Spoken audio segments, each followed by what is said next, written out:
After talking a bit more, the four of them walked deeper into the marketplace. Wintour knew the most about what Zephyx Extractors needed, and the other three deferred to his judgment when it came to buying. As they looked around, they noticed that most of the extractors here were from Gemini, Solace, and the Spartans. Those three made up over 80% of all the extractors present. There were also a couple from Ghosty's lab, but most of them were manning stalls rather than walking around and buying. Naturally, most of the sellers were also from the manufacturers. Creating equipment useful against Specters needed specific kinds of Zephyx, and to get Zephyx, one needed a Specter. So most equipment was created by the different manufacturers, and whatever they didn't need, they sold in places like this. With so many people in their company, Ghosty's lab had an abundance of wares useful for newbies and Johns. However, there were also a couple of people in the standard uniform. "What about the ones in the standard uniforms?" Jenny asked. "Startups," Wintour said emotionlessly. "They're like Dark Dream except for one important difference. They don't have a Specter." The three of them knew what he meant. These companies were essentially worthless. Their Zephyx Extractors might have advanced in level and even attained abilities, but they were extractors in name only. After all, they weren't extracting Zephyx. Without a Specter, a Zephyx manufacturer practically didn't exist. There was no income. There was no power gain. There was nothing but a small group of people with a dream. "Do none of them have a Specter?" Nick asked. "Almost all," Wintour answered. "If they actually manage to get one, the carrot and the stick will arrive." "What's a carrot?" Nick asked. Wintour was taken out of his flow and slowly turned to Nick. "It's a vegetable, something you want to eat." "I know what a vegetable is," Nick said with a bit of annoyance. Wintour took a deep breath through his nose. "Anyway, it's a figure of speech. It means giving someone a very enticing reward while also threatening them with something horrifying if they don't accept. If one of these companies gets a Specter, the first bigger manufacturer to find out will offer to purchase it at a high premium and offer all of the extractors jobs. The businessmen get the mountain of cash they were after, and the extractors get the future they so desperately wanted. But if they don't accept, the manufacturer tells all the others they refuse to sell and they get suppressed into nothingness. Artificial light suddenly costs 5 times more. Containment units cost an arm and a leg. Bigger businesses won't deal with them. The guards watch their every step. The banks have issues making payments. Their Zephyx sells for almost nothing. Working with the Specter becomes more expensive than not working with it, making it a liability. They bleed money until they either sell it or go bankrupt. When the three of them heard that, they took some deep breaths. That made it impossible to make any money. Even if the leadership persists, the employees won't, and those extractors will quickly receive several offers from the big manufacturers. In the end, the leaders are left with a Specter and no one to work it. The three just thought about Wintour's words for a bit. Sure enough, creating a new manufacturer was extremely difficult. Luckily, they had Wintour, who had the backing of the Melfian family, and the Melfian family owned a big part of Blitz. Nobody would want to offend someone like that without an incentive. "Wintour, you said most earlier," Nick said. "Most what?" Wintour asked. "That most people in the normal uniform don't have a Specter. What about the others?" "Well," Wintour said slowly, as his eyes landed on a small group of 4 people looking over a couple of items. "There is one other new Zephyx manufacturer, but they're not that important." The three of them noticed that Wintour was purposefully being vague, but they could tell they shouldn't ask. "In short," Wintour added, "don't be rude to the people here, and they most likely won't be rude to you. There are always exceptions, but we'll deal with those case by case." "Of course," Nick said with a nod. The other two nodded as well. Wintour let out a little smile and turned forward. "Let's get to the barriers first. Extractors without barriers are essentially naked." The three of them followed after him. They passed a couple of stalls offering various items. Nick saw many different magical items, and a couple of weapons too. There were only about 15 stalls in the entire marketplace, and over half were staffed by extractors from Ghosty's lab. Most of the people who looked at the 3 Zephyx extractors seemed apathetic, but when they saw Wintour in front of them, their attitude shifted from cold to merely neutral. In practice, there was no difference. In both cases, the other person wouldn't interact with the group. The only difference was the opinion they held of it. After a bit of walking, the 4 of them stopped in front of a rather big stall near the end of the marketplace. Like most of them, this one was manned by a girl in a turquoise and red uniform, marking her as a Zephyx Extractor from Ghosty's lab. Surprisingly, there was an emblem with 3 small ghosts embroidered on her uniform. This meant she was a veteran, a level 3 extractor. Chapter 84, Low Margins. 4 other people stood in front of the stall, looking over the different round objects for sale. Naturally, these were barriers. Yet the atmosphere here was a bit tense. After all, who wouldn't be respectful in front of a veteran?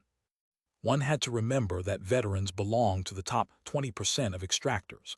There were not even 200 in the entirety of Crimson Fungus City. Every single veteran was at least 100 times as powerful as a normal person. Even the weakest could lift something weighing over 8 tons above their head. This young woman could grab any random person here and tear them in two like a piece of paper. She was also the only veteran in the marketplace. The other stalls from Ghosty's lab were manned by Johns, and most of the rest by newbies. As for the customers, there were maybe 1 or 2 Johns, only here to help their younger colleagues find something good for their money. This meant she was, by far, the most powerful person in the entire marketplace. But that was to be expected. Barriers were the priciest items here, since they represented a Zephyx Extractor's life. The veteran was probably carrying over 10 million credits worth of wares. The 3 extractors from Dark Dream felt some pressure emanating from her. She wasn't aggressive. It was simply the feeling someone weaker had in front of someone much stronger. Wintour put on a friendly smile and walked up to her. "Good morning, we're from Dark Dream, and we're interested in purchasing barriers for our 3 Zephyx Extractors," he said. "Dark Dream," the veteran repeated in confusion, turning to him.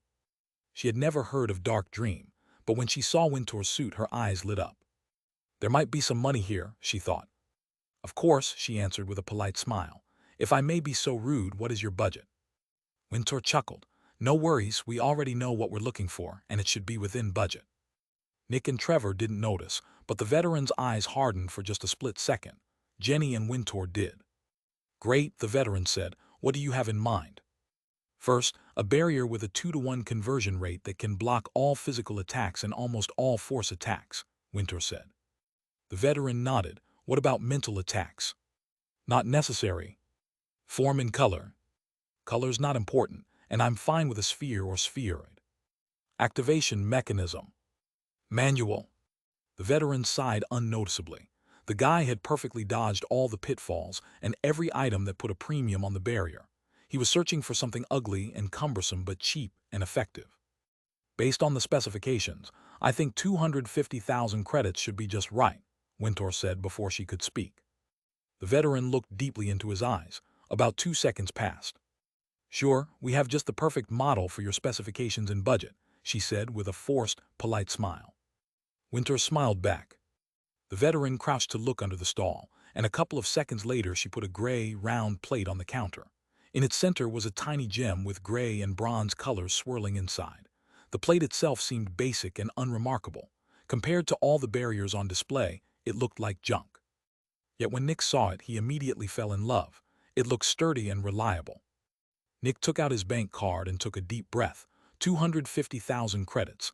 That was around 70% of what he had saved up. He took another deep breath and put his card on the table. When the veteran saw Nick pull out a bank card, she threw a smile at Wintour.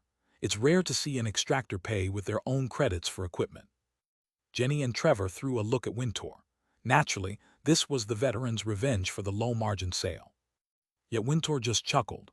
They get 10% of the Zephyx they extract as payment at a wholesale rate. They can afford their own equipment, he said. The veteran's eyes widened in disbelief. She didn't say anything. 10% of the Zephyx they extracted at a wholesale rate. Then wouldn't she be earning over 1 million credits a month instead of the measly 200,000 she made now? Instead of getting satisfaction out of making Wintour uncomfortable, the veteran got annoyed. "Understandable," she answered flatly, grabbing Nick's card. When Trevor and Jenny saw her reaction, they realized they were being paid very well. If even a veteran looked that surprised, they probably earned a lot. This only increased their loyalty and gratitude toward Wintour. "Here you go," the veteran said as she handed the card and the barrier to Nick. Nick looked at the barrier in wonder while Wintour requested another.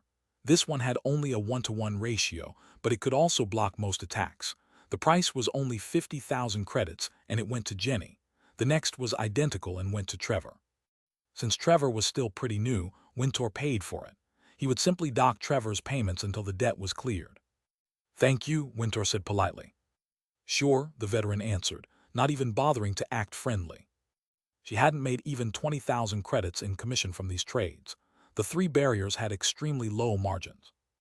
In the end, she could only sigh and wait for other customers. Chapter 85, Barriers. After leaving the stall, Wintour pulled his three employees aside and explained how to activate and configure their barriers. It was easy, since there were only a couple of options. "The barriers you bought don't have AI chips, which means there isn't much you can do with them," Wintour said. "AI chips?" Nick asked. Jenny and Trevor didn't know the term either. "I'll explain in detail when it becomes relevant," Wintour said. "Advanced barriers need AI chips, and they're the most expensive part. They regulate the size, strength, and attribute of a barrier while also activating and deactivating it. Think of an AI chip as an autonomous mind that controls your barrier. Yours don't have them, which is why we got good ones for a relatively low price. The drawback is that you have to activate them yourself." After a bit of fidgeting, the three of them managed to activate their barriers. "I can't see it," Nick said after putting his activated barrier into the pocket of his uniform. "Watch," Wintour said. Then he walked back a little and charged right at Nick, jumping and kicking forward. Nick's eyes widened. "Will the barrier activate?" Bang! Sure enough, a bronze sphere appeared around Nick's body for just a second before vanishing again. Wintour was halted and dropped onto his feet. Then he moved his arm through the space where the barrier had just been. This time, it didn't activate. "See that?" Wintour asked. "The barriers you bought are effective, but they have very simple activation triggers. If an object with high heat, extreme cold, high speed, or a lot of force is about to pass through, it activates. There are a couple of other triggers, but those are the main ones." Sadly, Wintour slowly took out a silver knife. He moved it past Nick's barrier and then struck rapidly forward, stopping just short of Nick. Nick, Trevor, and Jenny were stunned. The barrier hadn't activated, even though Wintour had essentially stabbed at Nick with a sharp knife. "You see," Wintour asked as he pulled back, "if I slowly move past the barrier's activation point, I can launch an attack from within its domain. If a sizable solid object occupies the barrier's space, it can't activate, and yours don't have the ability to cut through strong objects. Of course, if you want to use a long weapon like a spear, you also have to be careful it doesn't stretch past your barrier." The more the three heard, the more appalled they became. They had paid so much for that. "There are so many weaknesses," Nick said, almost shouting. "It can't be helped," Wintour said as he put his knife away. "That's the trade-off, and I'm not even done. The standby mode drains a considerable amount of Zephyx. You should be feeling it by now." Nick furrowed his brows and moved his arms. He felt sluggish. "I do feel a bit exhausted." Wintour nodded. "On standby, it continually drains your Zephyx. Without external help, an extractor needs about an hour to refill their storage. As you advance, your primary energy source is slowly transforming into Zephyx. Food and water become less relevant, and most of your power starts coming from the Zephyx your body produces from the prefix in the atmosphere. Sadly, unlike Specters, humans can't split off the Zephyx they produce, making it impossible to harvest. Trust me, humanity really tried.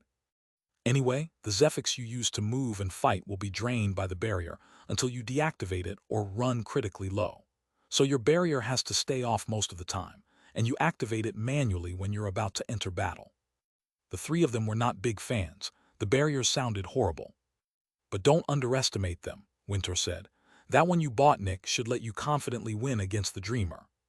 Nick raised an eyebrow. "Really?" Wintour nodded like he'd read Nick's thoughts.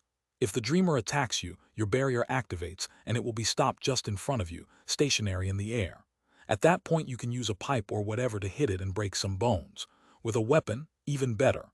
Being able to resist a powerful attack is extremely useful and will often turn the tide." Nick thought about it and had to agree. It would be like the Dreamer flying into a hard wall. The next moment the wall vanished, and Nick could kick the Dreamer's torso, caving in its chest. Even though Nick's body was a bit weaker than the Dreamer's, a fully powered kick to the chest was still devastating, and the barrier could probably block more than one attack. Another option would be to jump on top of the Dreamer and pin it with his arms.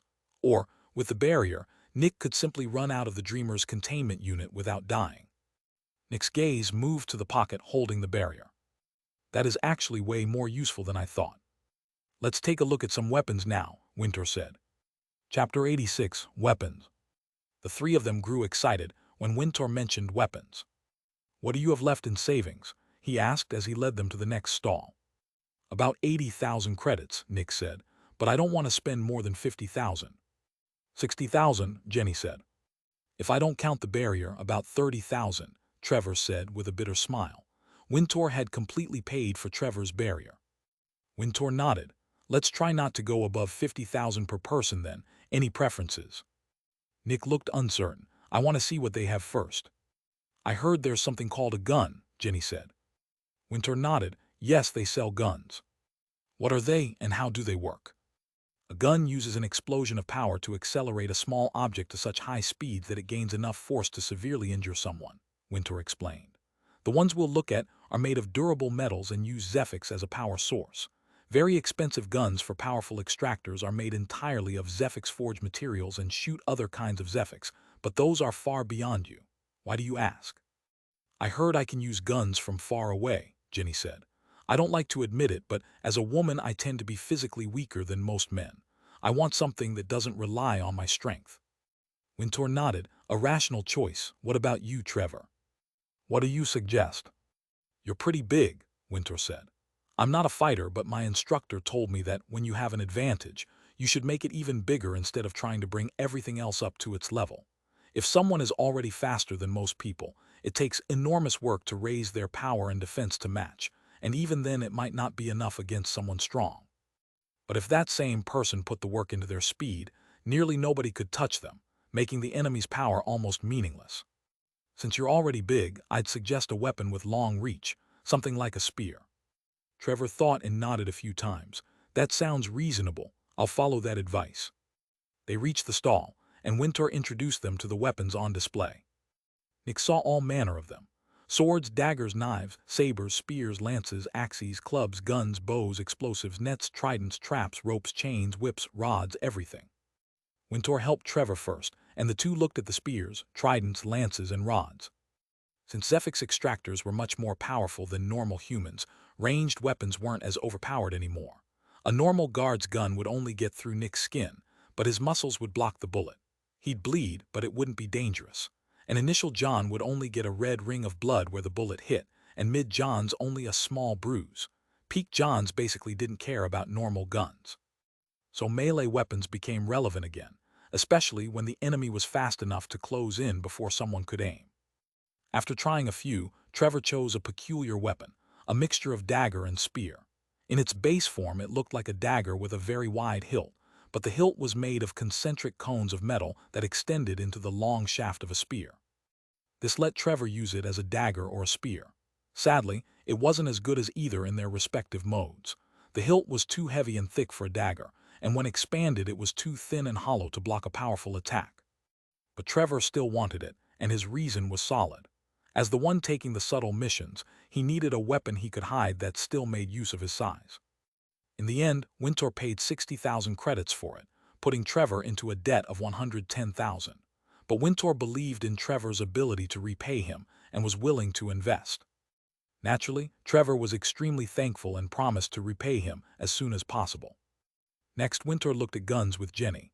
There were many kinds: handguns, shotguns, rifles, sniper rifles, assault rifles. After a lot of talking, Jenny decided on a sniper rifle. Her reasoning was simple. She wasn't good at fighting, and if she got into a real fight she would likely lose and die. So she didn't intend to fight at all. Instead, she'd stay outside any conflict and support with brutal attacks from range, relying on Trevor and Nick to protect her while she took care of the most powerful enemies from afar. In the end, Jenny spent 50,000 credits and Winter matched it. In exchange, Jenny got an amazing sniper rifle, around 150 centimeters long and pure black. You're expected to provide for your own teachers, Winter told Trevor and Jenny. Both nodded without complaint. They had their weapons, but they still needed to learn to use them. Then Winter looked at Nick, who was studying the weapons. Made your choice yet? Winter asked. Nick looked uncomfortable. Yes, but you'll think I'm dumb. Chapter 87, Fist Weapon. What did you choose? Winter asked. Well, Nick said, scratching the back of his head with an embarrassed smile. I've always only fought with my fists and legs, you know. I'm already very used to them, and I don't really want to use anything else. so I'm interested in fist and leg weapons. Wintour raised an eyebrow. I'm not sure that's such a good idea. Why? Your ability, Wintour said, glancing around to make sure nobody could hear. He pulled Nick to the side. You can only properly use your ability when nobody sees you, he whispered. Fist weapons are great for extreme close range and grappling, but that makes your ability useless. The opponent can easily tell where you are when you're touching their body all over. I was thinking more along the lines of a spear or a rapier, something that lets you silently stab an enemy with a lot of power. Nick looked worried. What about a fist weapon with a blade that can also retract? Wintour frowned. Why are you so set on a fist weapon? I'm used to it, Nick said. Also, I need to silently reach my opponent, right? I want something small that doesn't slow me down. Wintour still wasn't a fan. I feel like you're wasting your biggest advantage.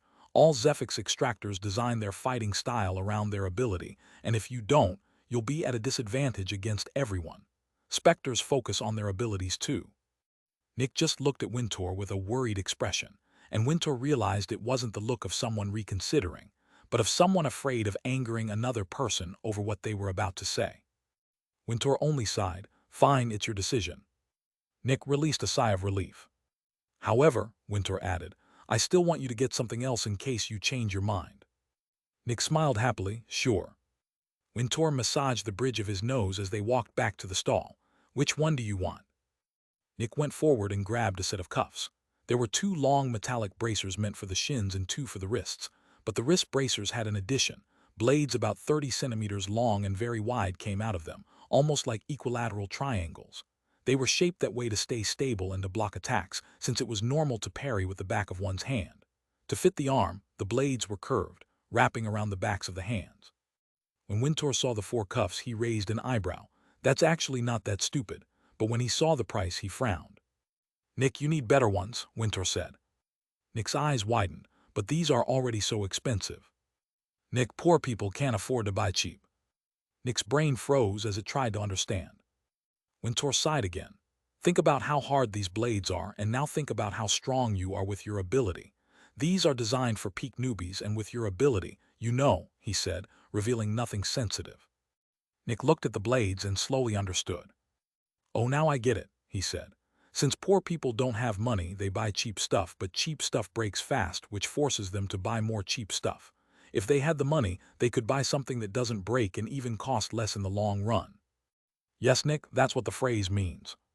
But I don't have the money for something better, Nick said, and I don't think they sell better stuff here. It's fine, Wintour said. Since you know what you want, I'll get you what you need my own way. Give me 1 to 3 days. They'll be much higher quality and last longer, but also more expensive. For now, I'll pay, since I trust you'll pay me back quickly. Nick didn't feel great accepting such a gift, but he knew it was probably the best way. If he punched someone with these blades while his ability was active, they might shatter. Nick would soon become a peak newbie, and at that level he'd be about 25 times more powerful than a normal adult male with his ability active.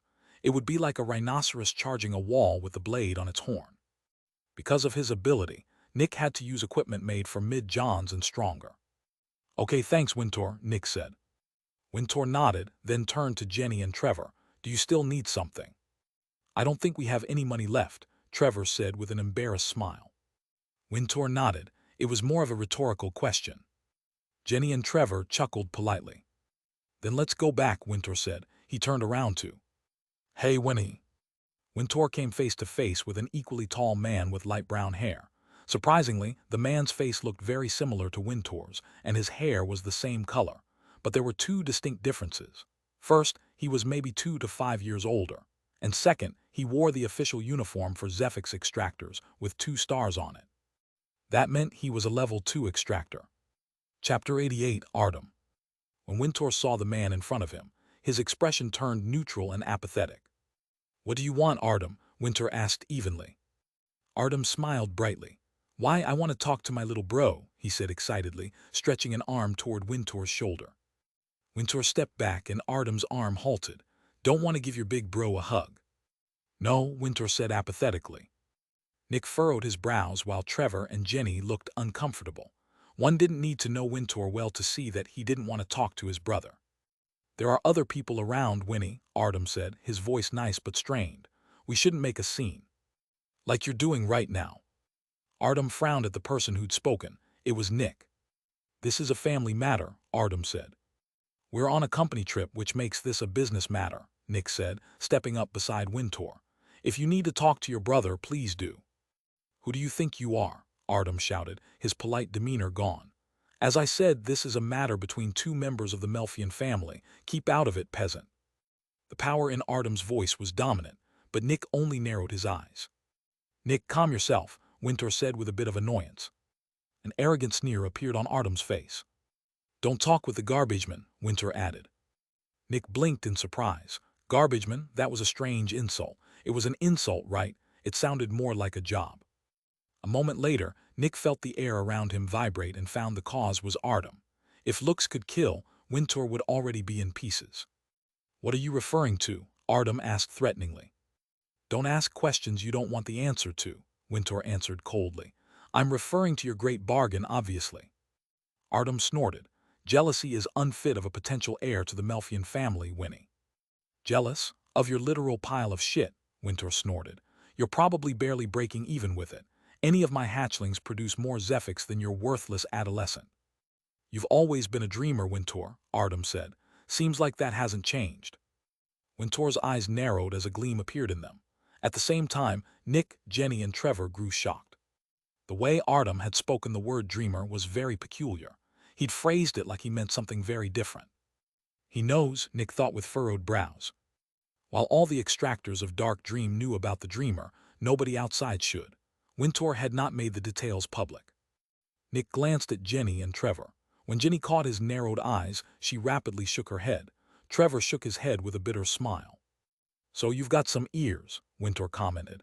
"Maybe you should stop talking so much or they might become deaf." "What's the point?" Artem said with a quick snort and chuckle. "I already know everything I need to. I also know about your second Specter. To think you'd have the luck to get your hands on a possession Specter." Immediately, the atmosphere grew even tenser. Nick's eyes widened, and he became worried and suspicious. And then Nick noticed something. Artem's hand had twitched just now. Nick had only caught it because he stood beside Wintour. "That's a signal," Nick realized. The signal wasn't for Wintour or for him. There were no extractors around Artem, and Jenny couldn't have seen it. Wintour's body was between her and Artem's hand.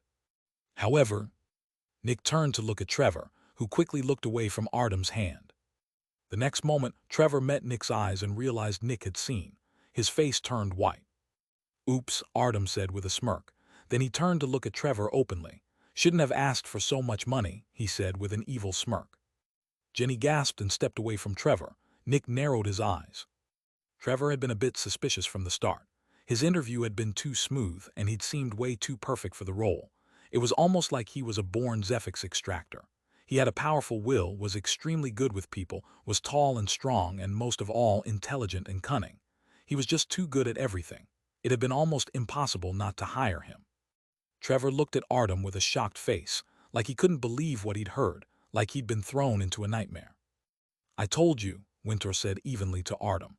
"You should stop talking before your ears become deaf. Expect Pater's head in the mail tomorrow." Everyone turned to look at Wintour. "Pater? Why Pater? Pater wasn't even here." Artem's eyes opened wide. "What? You think your schemes work against me? Please," Wintour said with a disgusted sneer. "You always thought yourself so intelligent and above everyone else, and to be fair, you are very intelligent. But you're also way too arrogant and confident. Like an adrenaline junkie, you want to give your enemy hints without them realizing the hints are hints." Artem started laughing. "Oh, Winnie, you always act like you have the world in your pocket." Then he turned around and his expression darkened. "I just hope, as your brother, that it doesn't one day swallow you." At that, the atmosphere changed again, but this time it wasn't due to the four people of Dark Dream. Some of the onlookers had narrowed their eyes at Artem with displeasure. Apparently, what he'd said was not something they liked to hear. Wintour didn't answer, and waited for Artem to walk away. "Are you willing to do it?" Wintour asked. "Huh?" Nick asked back. "Kill Pater," Wintour added coldly. Silence. Chapter 89, Pater. "Kill Pater," Nick repeated in shock. "Why?" "Because he's Artem's spy," Wintour said coldly, not turning to look at Nick. "How do you know?" Wintour looked around and saw several people watching them. "Let's talk outside," he said, leading his group out of the huge warehouse. The three of them followed in shock. After leaving, they walked back to Dark Dream in silence. Nobody dared to speak. Pater, a spy. The little boy, Pater, was maybe 14 years old. He'd been nice to everyone and always happily supported them. How could he be a spy? Which 14-year-old had the guts to work as a double agent in something as sensitive as Zephyx manufacturing? The walk back felt like it went on for an eternity. Eventually, the four of them walked through Dark Dream's doors. "Welcome back, how was shopping?" an excited Pater asked. "Pretty good," Winter answered neutrally. "We got some good deals. Pater, could you deal with Horyu a bit longer? I need Nick and the others." "No problem," Pater answered, standing up and walking toward the door. But before he reached it, he stopped to look at Jenny. "Is something wrong, Jenny?" "What?" Jenny answered, startled, like she'd been woken from a daydream. "No, nothing's wrong." Pater looked worried. "Don't let things get to your head, okay?" "As sure," Jenny answered. Pater smiled brightly, nodded, and walked out. When the door closed, Jenny released a shaky breath, and a terrified look appeared in her eyes. Thinking about the young, cheerful boy dying was too difficult to bear. "Follow me," Winter said evenly, walking to the containment unit holding the screaming coffin. The three of them nervously followed. Winter typed on the console before opening the employee door. "Come in," he said, entering. Jenny and Trevor took deep breaths. They had no idea what was inside, but they knew it was a Specter. Coming face to face with a new one was always terrifying. "Don't worry," Nick said. "It's basically harmless. The dreamer is way worse." Trevor and Jenny looked at each other before entering. After the four of them were inside, the door closed and they all saw the screaming coffin. Trevor and Jenny stared in shock. It was just a coffin. Was that it? Right now it just lay on the ground doing nothing. "Jenny, what do you know about it?" Winter asked without looking at her. Jenny looked at him uncertainly. "You said it eats corpses."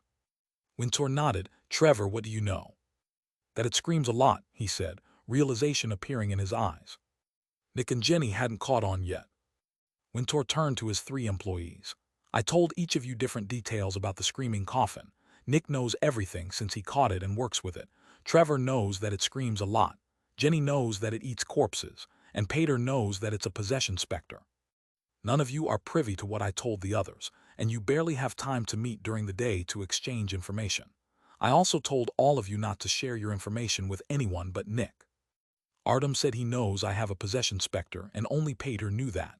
Therefore, Pater is the spy." Silence. The three of them had troubled expressions. It was just too hard to believe such a young kid was capable of such deception. Whether they wanted to or not, Jenny's and Trevor's eyes landed on Nick. Nick also knew everything about the screaming coffin. He could have leaked it too. Nick took a deep breath. He'd noticed their expressions, and he knew what they were thinking. "It's not Nick," Winter said. Trevor and Jenny felt called out and ashamed. After all, Nick was their boss. "Yet, Nick is too dumb and honest to be a spy," Winter said. Nick awkwardly scratched the back of his head. He wasn't that dumb. "Nick is either the best manipulator in the world or no manipulator at all," Winter said. "Trust me, I put him through so many tests that it's basically impossible for him to be a spy." Nick's eyes widened. "Tests? There were no tests. Questions about things we both already knew the answer to. If you keep lying and someone probes further, you have to keep the web of lies coherent and logical. Keep asking about details, and a liar eventually slips up. Asking you to explain things while in an emotional state. Lying takes brain power, and faking emotions does too, and doing both at once is extremely difficult. I also kept questioning your morals and why you believe what you believe. I've been testing you for months, Nick, and I'm quite certain I can trust you with my life." Nick was too shocked to respond immediately. "That sounds unrealistic," he said. Winter snorted. "These things have been drilled into my head since I was 5. By now, it's unrealistic not to do it to everyone I meet." "But you didn't realize Pater was a spy?" Nick asked. A moment later, he felt bad. That wasn't an appropriate comment. However, Winter just sighed. "The signs were there," he said, looking at the screaming coffin absent-mindedly. "I guess I ignored them since he's been my servant for the last 2 years. He was the only one I could openly talk to in that oppressive mansion." Silence. Chapter 90. What's one more? "Who's going to do it?" Winter asked, still looking at the screaming coffin. It was almost like he was looking at an actual coffin. "I can do it." Everyone turned to Trevor. "You hired me for these kinds of missions anyway," Trevor said with a sigh. As someone from the Dregs, Trevor had been through a lot, but he'd never killed anyone. Now he was willing to go through with it, and his target was a 14-year-old. Jenny looked at Trevor and felt bad. She already felt guilty for suspecting him earlier, and his volunteering to kill a kid didn't help. "That's not your job," Nick said with a sigh. "Dealing with employees is my job." Then he looked at the ground with an almost apathetic expression. "Additionally, Pater isn't the first person I've killed," he whispered. Jenny took a deep breath. She'd heard Nick might have killed someone, but it was still hard to reconcile a murderer with her image of him. Nick was such a happy-go-lucky guy, willing to go through so much for his employees. He was honest, friendly, nice, and almost playful. Yet he had also killed several people. The contrast was too stark. "Are you sure?" Trevor asked with concern, coming closer. Nick wordlessly nodded and raised his head to look at Trevor, or more accurately through him. "Of course," Nick said in a neutral tone, his unfocused eyes staring through Trevor. It was almost like he was looking at nothing and talking to no one. Trevor felt a cold shudder run down his back. When Jenny saw Nick's expression, she could finally reconcile the concept of a murder with him. She couldn't have imagined Nick killing anyone before, but she could imagine him lifelessly strangling the life out of someone while wearing that expression. It was so apathetic, disjointed, and distant. It was almost like Nick had been replaced with a puppet. "Okay," Trevor said, keeping his voice stable. "Then I'll leave it to you." Nick nodded. Near the coffin, Wintour took a deep breath. He turned to look at Nick and seen his expression too. "He doesn't deserve this," Wintour thought. "He's completely dissociating. Is that really someone I want to trust my employees with?" He turned away again, a thoughtful expression on his face. "I don't really have a choice, and he's trustworthy. Maybe dissociating like this won't ruin his positive outlook on life." Wintour sighed again and his head lowered. "I'm pathetic," he thought with a bitter smile. "I just wanted to test their loyalty and deal with Pater myself. I was the one who brought Pater." His fists clenched. "But I can't do it, I just can't." Wintour turned and looked at Nick, who mindlessly nodded back. Seeing that dissociated expression again, Wintour felt like the most despicable scum on earth. He saw what killing did to Nick, and yet he also knew Nick could handle it. Nick had already killed so many people. What was one more? What difference did it make? Did Wintour really need to worry so much about sending Nick to kill Pater? Wintour tried to reason with his emotions, but it didn't help. "In the end, I'm running from my own weakness," he thought. Wintour nodded toward Nick with a neutral expression, his inner conflict hidden. "I can't solve this, which is why I send Nick to deal with it for me." Nick turned and opened the employee door of the Screaming Coffin's containment unit. At that moment, Wintour remembered the conversation he'd had with Nick after Horua declined to work with the Dreamer. "This is his responsibility, huh?" Wintour thought, disgusted with his own hypocrisy. "I told him to deal with his problems and his responsibilities, but here I am, putting my responsibilities on his shoulders." "I'm sorry, Nick," he thought, turning back to the coffin. "I'll repay you in the future." Jenny and Trevor watched Nick leave with sympathetic expressions. Trevor wanted to do it himself but couldn't bring himself to speak up. Nick looked so young. He was just 16. Trevor was over 20. In Trevor's mind, it was like one kid killing another. If this had to be done, an adult should do it. And yet, Trevor sighed. He just couldn't do it, he just couldn't. Jenny felt bad for Nick. He was her boss, and things like this were his responsibility. She knew that, but she still felt sorry for him. After Nick left, no one said a word for a long time. Jenny and Trevor didn't want to leave. They felt they should wait for his return. While they couldn't take his troubles, they could at least show they stood with him. Meanwhile, Nick left Dark Dream with a blank expression. Like a machine, he crossed the road and walked into the hotel. "Welcome back, Nick," a receptionist shouted. Nick just nodded as he entered the staircase. After climbing the stairs, he walked up to Horua's room. Pater should be dealing with Horua right now. Based on the time, Horua's clothes and bedding needed changing, since breakfast had been an hour or so ago. For just a moment, Nick stopped in front of the door. Then he put his hand on it, opened it, and walked inside. Chapter 91, Doing the Deed. As Nick closed the door behind him, he heard Pater's voice coming from the living room. He hadn't entered loudly, so Pater hadn't noticed him in the small apartment. "I just don't know, Horua." Pater's voice sounded tense and troubled. "I just don't know what to do. I've been stuck in this horrible position where I have to choose between two horrible things. Do I keep reporting these things and do more damage to Master Wintour, or do I come clean and lose all my qualifications?" Nick slowly and silently walked through the hallway. "If I tell Master Wintour what's been going on for 3 years, I'll be severely punished," thrown out of the household, and have all my belongings confiscated. No one would ever hire me again, since this is the worst thing a servant can do. And with no job, I'll be thrown out of the inner city, and then into the dregs. Even more, I'll lose everyone I know." By now, Pater's voice trembled again. "I don't want to lose everything." Pater sobbed. By now the door to the room had silently opened, and Nick absent-mindedly stared in Pater's direction. Pater stood in front of Horua, who sat on the bed. Horua's expression was almost identical to Nick's. "I wish I never accepted," Pater said through sobs, wiping his eyes with his sleeves. "But I was just 11. How could I have known things would turn out this way? I always thought it would just be a small side gig to earn a couple of credits."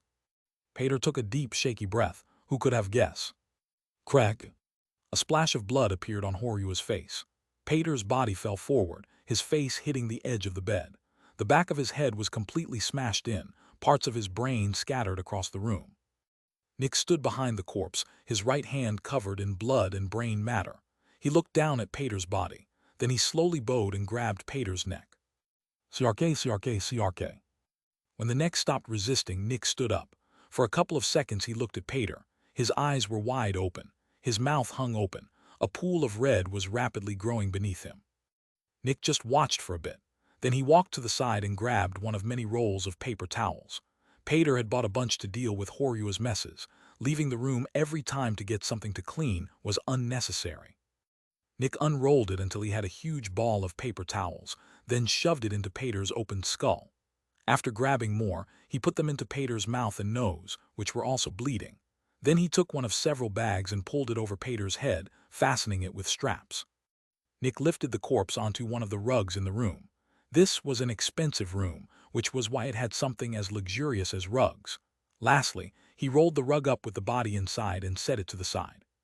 With the body dealt with, Nick absent-mindedly cleaned the floor.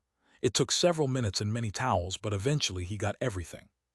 After inspecting the room thoroughly, Nick stood in the middle of it and glanced at Horua. That was when he saw the big splatter of blood on Horua's face, which had dripped onto his fresh clothing.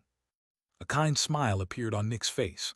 "Oh, let me get that for you," he said in a caring tone, pulling more paper towels off the roll. After carefully cleaning Horua's face, Nick changed his clothes as well. When he saw Horua all clean and fresh, he nodded in satisfaction. "Sorry, but I can't stay right now," he said, bowing to lift the rug. "I have to work." Nick put the rug over his shoulder and slowly retreated from Horua's room. After carefully closing the doors, his smile vanished, replaced by blankness. Absent-mindedly, Nick walked down the staircase. When he exited it, the clerk from earlier noticed him and blinked a couple of times in shock. "Nick, you can't just take our rug with you," he shouted, running toward him. "Bill me for it," Nick said neutrally without turning around. "I need it for something." The clerk grabbed the side of his head in confusion and frustration. "You can't just." He trailed off as Nick casually walked out of the hotel, paying him no attention. For a couple of seconds, the clerk watched Nick cross the road and enter the warehouse on the other side. In the end, he went back inside to ask his supervisor what to do. After entering the warehouse, Nick closed the door and walked to the Screaming Coffin's containment unit. He hadn't seen anyone so far, but he didn't have the brainpower or motivation to wonder where everyone was. He just wanted to be done with this and continue his life. Nick opened the employee door and stepped inside. Inside, Jenny, Trevor, and Wintour turned to look at him. Nick's eyes regained focus as he blinked in surprise. "Oh, didn't know you guys were still in here," he said. "I thought you'd have gone home." When the three of them heard Nick's casual tone, they felt like they'd been stabbed in the chest. Chapter 92, Drinks. For several seconds, nobody said anything. Nick raised an eyebrow. "Man, the atmosphere in here is gloomy. Did someone die?" Jenny's expression became more worried. Trevor took a deep breath. Wintour looked at the ground with furrowed brows. "No, we're here to support you, boss," Trevor said with a smile, stepping forward. "Support me?" Nick repeated in surprise. "With what?" Trevor reached Nick and lifted the carpet off his shoulder. "With this, of course," he said with a bright, casual smile. "You can leave this here. We'll deal with the rest of it. Why don't you go back to Horua? He probably needs you right now." Nick looked at Trevor with surprise. It felt strange. The way Trevor acted felt unfamiliar, like nothing was wrong, like it was just any other day. For some reason, Nick felt his insides shake, and he took a deep breath. "Don't worry," Jenny said loudly from behind Trevor. We'll take care of things here. You just go have a nice day, okay? Nick looked at her, a little confused. You did well, Nick, Winter said, trying and failing to sound warm. We'll deal with everything else. Take the rest of the day off. Nick looked between the three of them with uncertainty. He wasn't used to being treated like this. Usually he was the one who had to deal with the worst things, and when he felt regret and pain, nobody was there to talk to. When he'd killed that one woman, he hadn't talked to anyone for days, if not weeks. When he'd come into contact with the nightmare in the sewers, he'd also been alone. When he'd thrown Horua to the dreamer, he hadn't talked with anyone afterward. Nick had expected the same today. He'd dump Pater's corpse in front of the screaming coffin, leave, stay in his room for a couple of hours, deal with Horua, stay in his room a couple more hours and go to sleep. And then just return to work, like always. But this time, his three colleagues showed their support and would deal with the rest, and they were acting like nothing was wrong. They're acting like I didn't just kill a kid, Nick thought as his insides shook. But am I not doing the same thing? Nick's gaze drifted to the ground. Wanna go out for a drink later? Nick looked at Trevor. What? Go out for a drink, Trevor said with a smirk. I know a really good place with amazing drinks, and I feel like today's a good day for a couple of them. Nick blinked. Drinks like water. No alcohol, Trevor answered with a laugh. Nick had seen people drinking alcohol in the Dregs, but it was rare since alcohol was so expensive. He'd only heard a couple of things about it, and felt it wasn't a good use of money. I really don't.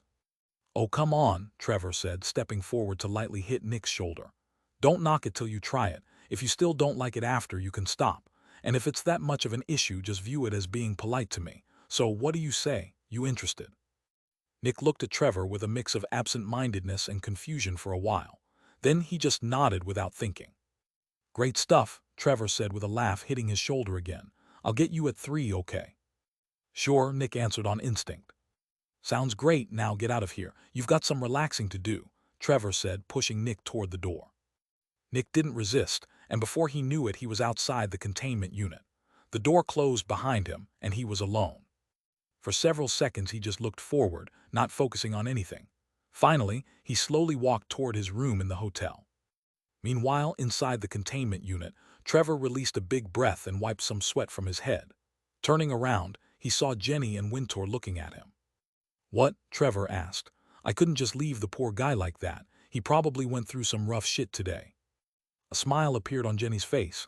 Thank you, she said quietly. At this moment, Jenny felt useless. Nick had dealt with Pater and Trevor had supported him emotionally. And what had she done? Nothing. She just stood on the sidelines watching. Right now, she wished she could do something. Her eyes went to the rug. To her, its presence was more terrifying than the screaming coffins. She knew exactly what was in there. Maybe she could. But then Winter stepped forward without a word and unfurled the rug himself. Pater's body was revealed. It was like a cold shudder went through the room. The corpse looked like Pater, but Trevor and Jenny couldn't believe it was actually him. A corpse looked so different from a living human. I'm a man of my word, Winter said, not sure whether he was talking to himself or his employees. Silence. What do you? Let's go, Trevor said in a quiet but urgent voice to Jenny. Jenny was confused, but she walked toward him. The two of them left the containment unit. What's going on? Jenny asked. Trevor furrowed his brows. Don't you remember what he said to his brother before he left? The conversation between Winter and Artem shot through Jenny's head. Then her eyes widened in realization. Meanwhile, inside the containment unit, Winter pulled out a long, sharp knife. Chapter 93, The Day. The next couple of hours passed quickly for Nick. Since he'd just cleaned Horua, he didn't need to check on him yet. So Nick went back to his room, but after a couple of minutes he became agitated and left again. For the next few hours, Nick walked around the marketplace of the outer city, buying a couple of things that interested him. He met quite a few people and talked with them animatedly.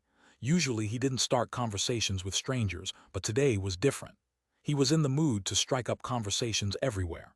Some people felt weirded out, but Nick ended things quickly when he noticed they weren't into it. Nick ate great food, bought good stuff, and had many interesting conversations. When it was close to the time he was to go drinking with Trevor, he walked back to the hotel. He had to check on Horua again. When Nick entered the room, he did a double take at the ground. For a second, he felt like he'd seen Pater's corpse lying there. The next instant, it was gone. Nick shook his head to regain his bearings and looked at Horua. Then he sighed. "Right," he said helplessly. "I haven't checked on you in 6 hours. That's quite a long time." Horua had already gone to the toilet, and some of his muscles were slightly shaking, a sign of cramping and straining. For the next 30 minutes, Nick cleaned Horua and gave him a bath. When he heard Horua's stomach growling, he could only sigh. A moment later, Nick went to the warehouse and canceled his outing with Trevor. He couldn't go like this. He couldn't just leave Horua. Horua needed him. Trevor said Nick could just hire someone, but Nick said it was too troublesome and that he didn't trust a stranger with Horua's health. Horua's well-being was Nick's responsibility, and he would never run from it again. In the end, Trevor could only relent. Being too pushy with Nick might cause some discord. Eventually, Nick returned to Horua with a soup and fed him. After that, he massaged Horua's strained muscles. For the next 2 hours, Nick helped Horua with various things. And then he just waited. Horua was clean, fed, and relaxed, but soon there would be something to do again. For the next couple of hours, Nick kept watching over Horua, making sure he always had clean clothing, food, and relaxation. Eventually, it was time for Horua to sleep, and Nick tucked him in. After that, Nick went to his own room and tried to sleep. It was difficult. For over 2 hours, he stared at the ceiling without being able to fall asleep. Then he stood up and checked on Horua. After that, another 2 hours of staring at the ceiling. Eventually, Nick gave up and walked around outside. There were not many people on the streets, and he felt quite relaxed. It was interesting to see the outer city at night. When it was 5 a.m., Nick woke Horua and gave him breakfast. In the middle of it, someone knocked. Nick opened the door. It was a girl about his age, and she looked at him with a bright smile. "Are you Sir Nick?" "I'm Nick," he answered in confusion. "My name's Marie, and I'm Master Wintour's new assistant.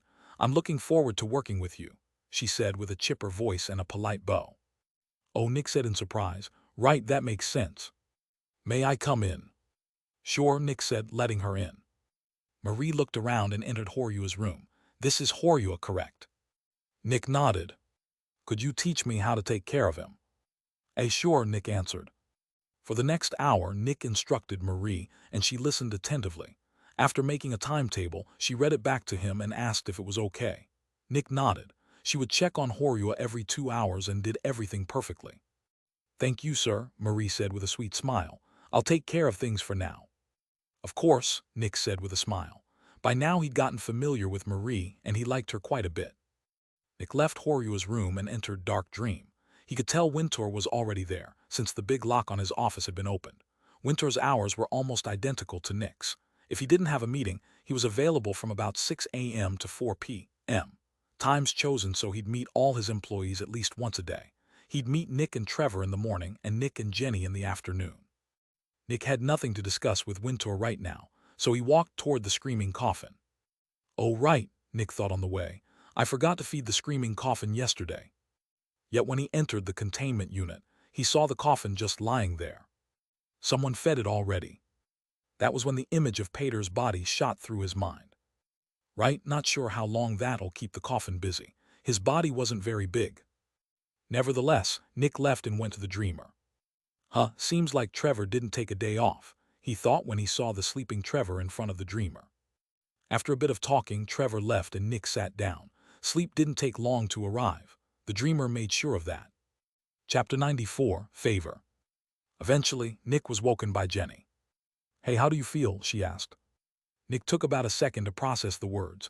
"I dunno," he answered with slurred speech. Jenny's expression became more worried. "Is everything all right?" "Yeah, sure," Nick said, slowly standing up. Suddenly, his head was killing him. There was a droning and pressure in it, and when he stood, he felt like he was about to fall over. His eyes felt forced open by some kind of force, but there was nothing there. His heart beat quickly, and he realized he was covered in sweat. "You don't look good," Jenny said with worry. "It's fine," Nick said, unusually loud. Jenny was taken aback by the outburst. Sorry," Nick quickly said with an embarrassed smile. That came out more aggressive than intended. "It's just forget it," he said, walking toward the exit. "You can tell me," Jenny said as he passed. "It's fine," Nick said with a dismissive wave. "No, it's not," Jenny said urgently. "If there's anything I can do, tell me." Nick stopped and turned to her with a raised eyebrow. Right now, Jenny looked urgent, almost desperate. She looked like she really cared. The muscles in Nick's face tensed. Okay, if you really want to know, he said. Jenny listened intently. I feel like you're a bit too forward with your concern for me, Nick said neutrally. Let my problems be my problems. We're colleagues, that's it. Nick looked into her eyes. Jenny grew more nervous at his cold voice. That wasn't what she wanted to hear. She wanted to help Nick with his issues. Trevor had managed to help him and Wintour was helping too.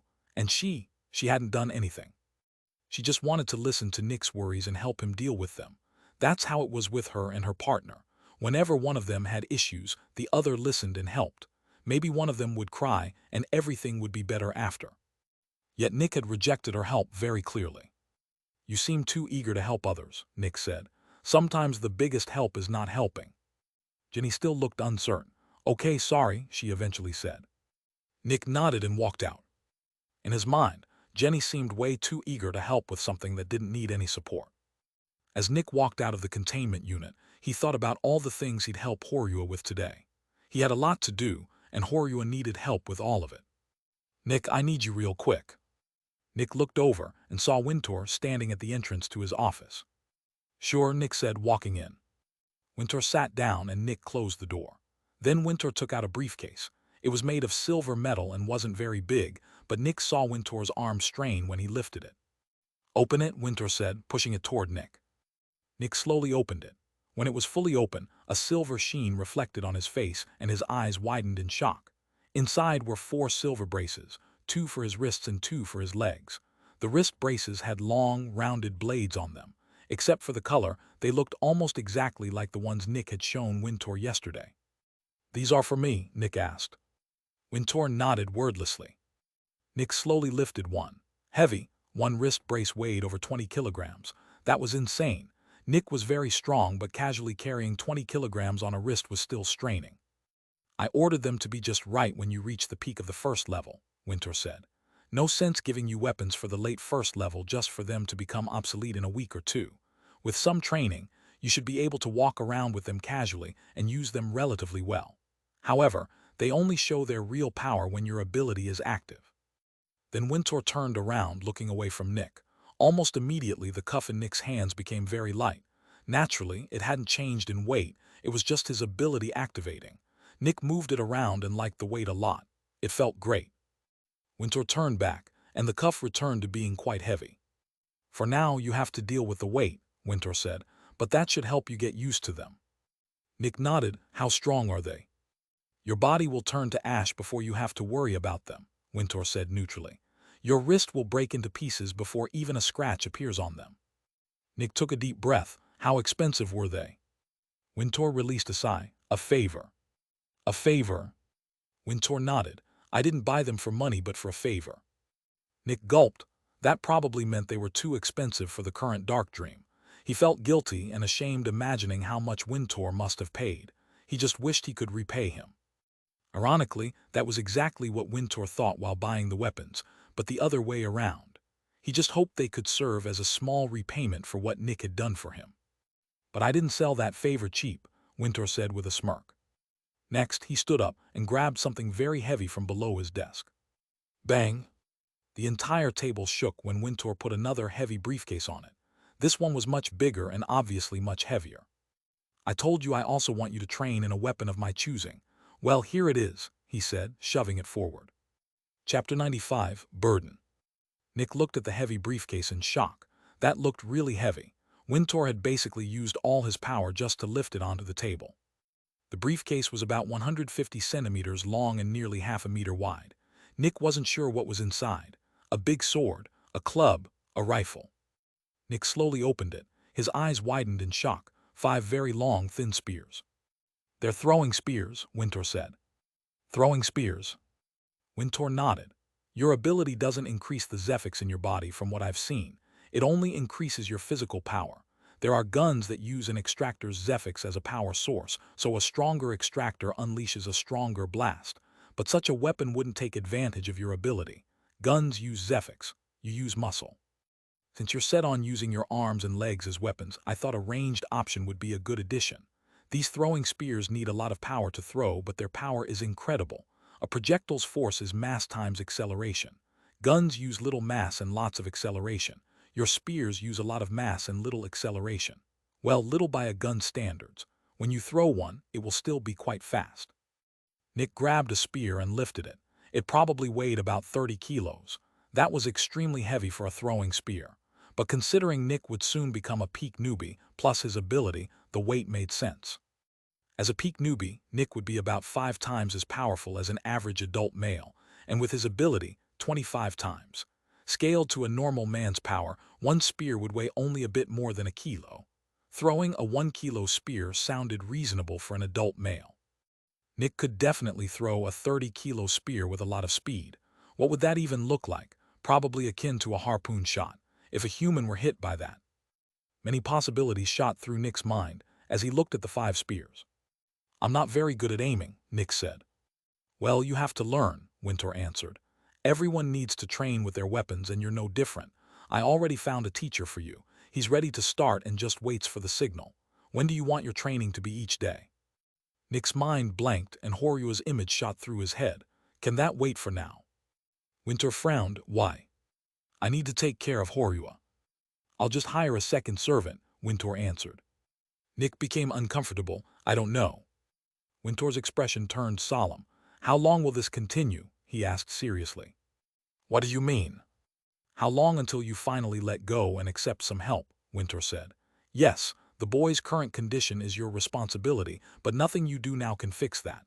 No matter what you do, you can't change the past. Nick looked like he'd been stabbed in the chest. Stop trying to fix the past with actions in the present. It won't work. The boy's safety and health is your main concern, correct? You want him clean and healthy, right? Nick nodded. And are you in any way better than a servant for my family at that? Winter asked. Nick grew more nervous. It's not the same. Winter snorted. The boy can't perceive anything anyway. It doesn't matter who takes care of him as long as it's done correctly. You're my chief Zephyx Extractor, Nick. I need you fully focused on the business.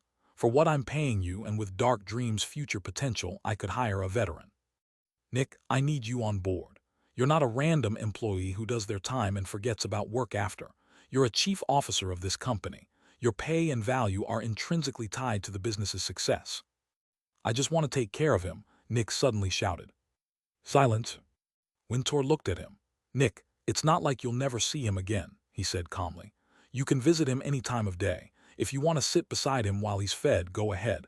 I just can't use someone whose mind is occupied with taking care of a disabled person. Nick gritted his teeth and clenched his fists. He felt like he was losing something important.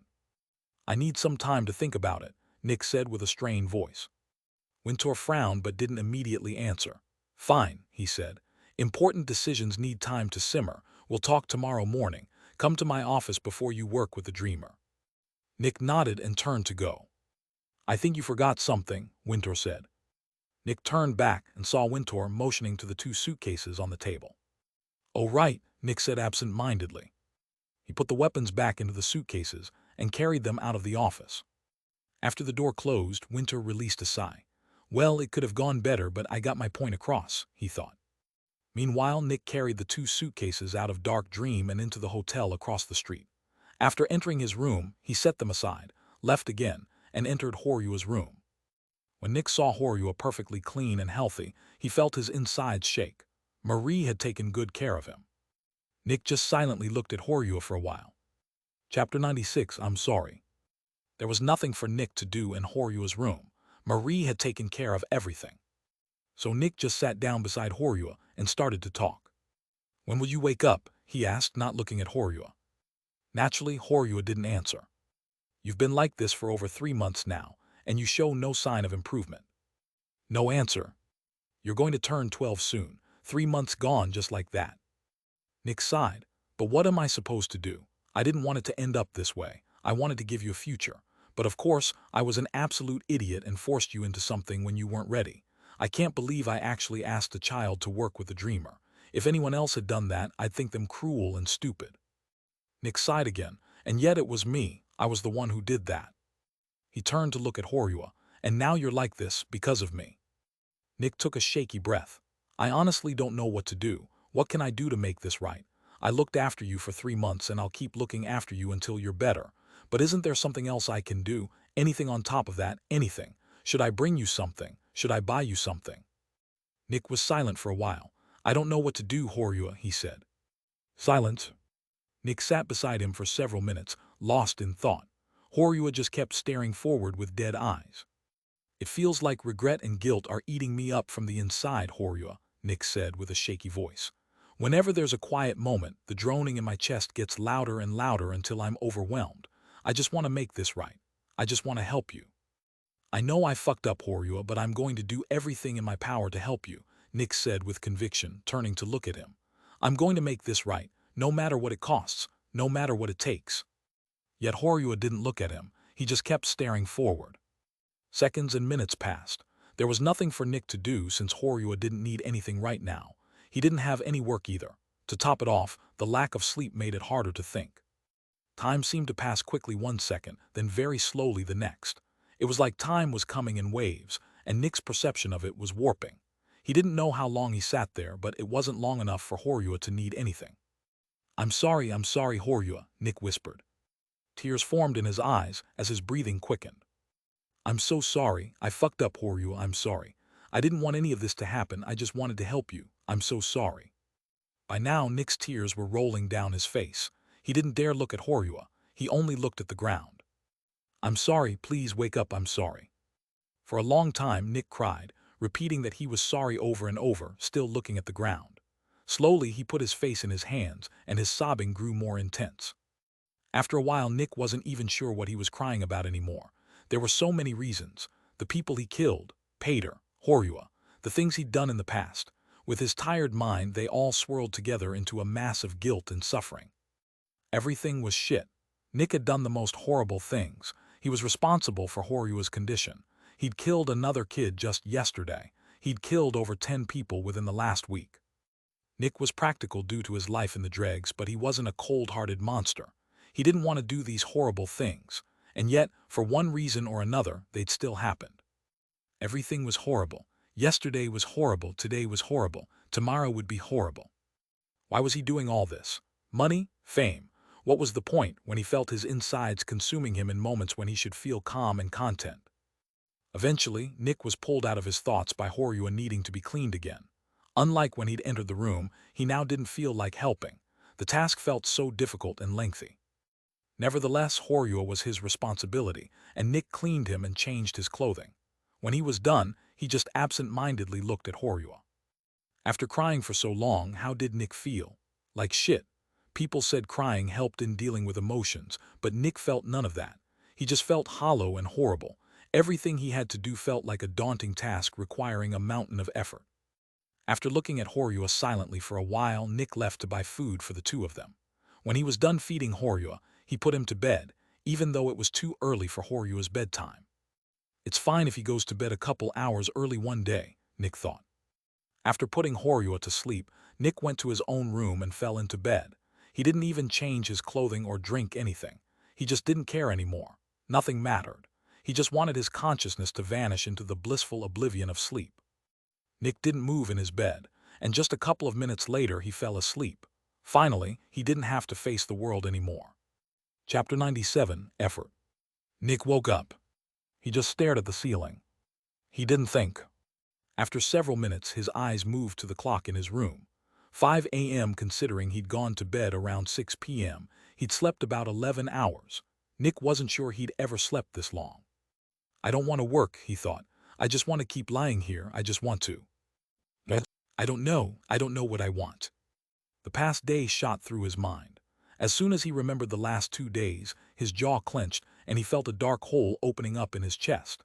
He turned over and tried to distract himself from the memories. Suddenly, Nick shot up from bed, his eyes wide. Horua. Nick stood and quickly changed his clothing. After cleaning himself rapidly, he rushed out and into Horua's room. When Nick saw Horua, his insides shook again. Horua's muscles were tense, and the entire room stank of piss and shit. Flies had already come in and were circling Horua's shit-covered pants. Guilt immediately overwhelmed Nick. Horua was his responsibility, and once again he'd messed up. Nick silently started to clean Horua before feeding him breakfast. Good morning, sir. Nick turned and saw Marie entering the room. Hi, Nick said. Marie's nose twitched as she smelled the foul odor, but her smile never left her face. I'll take over for today, Marie said warmly. Nick turned away and gritted his teeth. He could tell the room still stank to high heaven, and he knew Marie smelled it. She probably thinks I neglected Horua and that I'm a horrible person, Nick thought. And she'd be right. Of course, Nick said quietly, standing up. I'll leave things to you. Is everything all right, sir? Marie asked as he walked toward the door. Instead of slowing, Nick sped up. No, everything's fine, thanks for asking. And the door closed behind him. Inside the room, Marie looked at the door with a worried expression. After stepping out, Nick took a deep breath and slowed. Right, I need to work, he thought slowly. Then he stopped and just stood in the middle of the hallway, doing nothing, looking at the ground with an absent-minded expression. He really didn't want to work. Nick had never had issues going to work before. In fact, he'd always looked forward to it, earning money, becoming stronger, meeting his colleagues, advancing in life. But now it just felt like a hassle, a waste of time. What was the point? But then Nick remembered something and took a deep breath. If I don't go, nobody will wake up Trevor. Eventually, Nick left the hotel. When the clerk greeted him, Nick wordlessly waved, not even turning to look. After entering the warehouse, he walked toward the Dreamer's containment unit. We were supposed to talk this morning. Nick stopped and turned. Wintour was looking at him from his office, the door open. That was when Nick remembered he was supposed to talk about hiring a second assistant for Horua and about his weapons, which reminded him the weapons existed. He was probably supposed to wear them to work. Once more, Nick felt like a loser for disappointing yet another person. When he thought about Horua, he specifically remembered how he'd found him that morning, in horrible shape. Then he remembered everything he had to do for Horua every day. It was so much work. But it was his responsibility. Horua was like this because of him. Offloading it onto someone else felt like running away, but it was just so much work. Nick couldn't even get a good night's rest without risking Horua's health, but it was his responsibility. But it was so much work. But he was at fault. But he was also failing at taking care of Horua. But. When Wintour saw Nick just standing in front of the Dreamer's containment unit, not paying attention to anything, he raised an eyebrow. Something was going on with Nick. He wasn't usually this quiet and absent-minded. Nick, Wintour asked, standing and leaving his office. Nick slowly turned to look at him. He still didn't have an answer to the issue. When Wintour saw Nick still didn't answer, he frowned. Go home for today. Huh, Nick uttered as his eyes regained focus. You're obviously overwhelmed with the current situation, Wintour said neutrally. I'll wake Trevor. You go home and relax. Marie will take care of Horua today and I'll get someone for the night. You need a day to relax and calm down.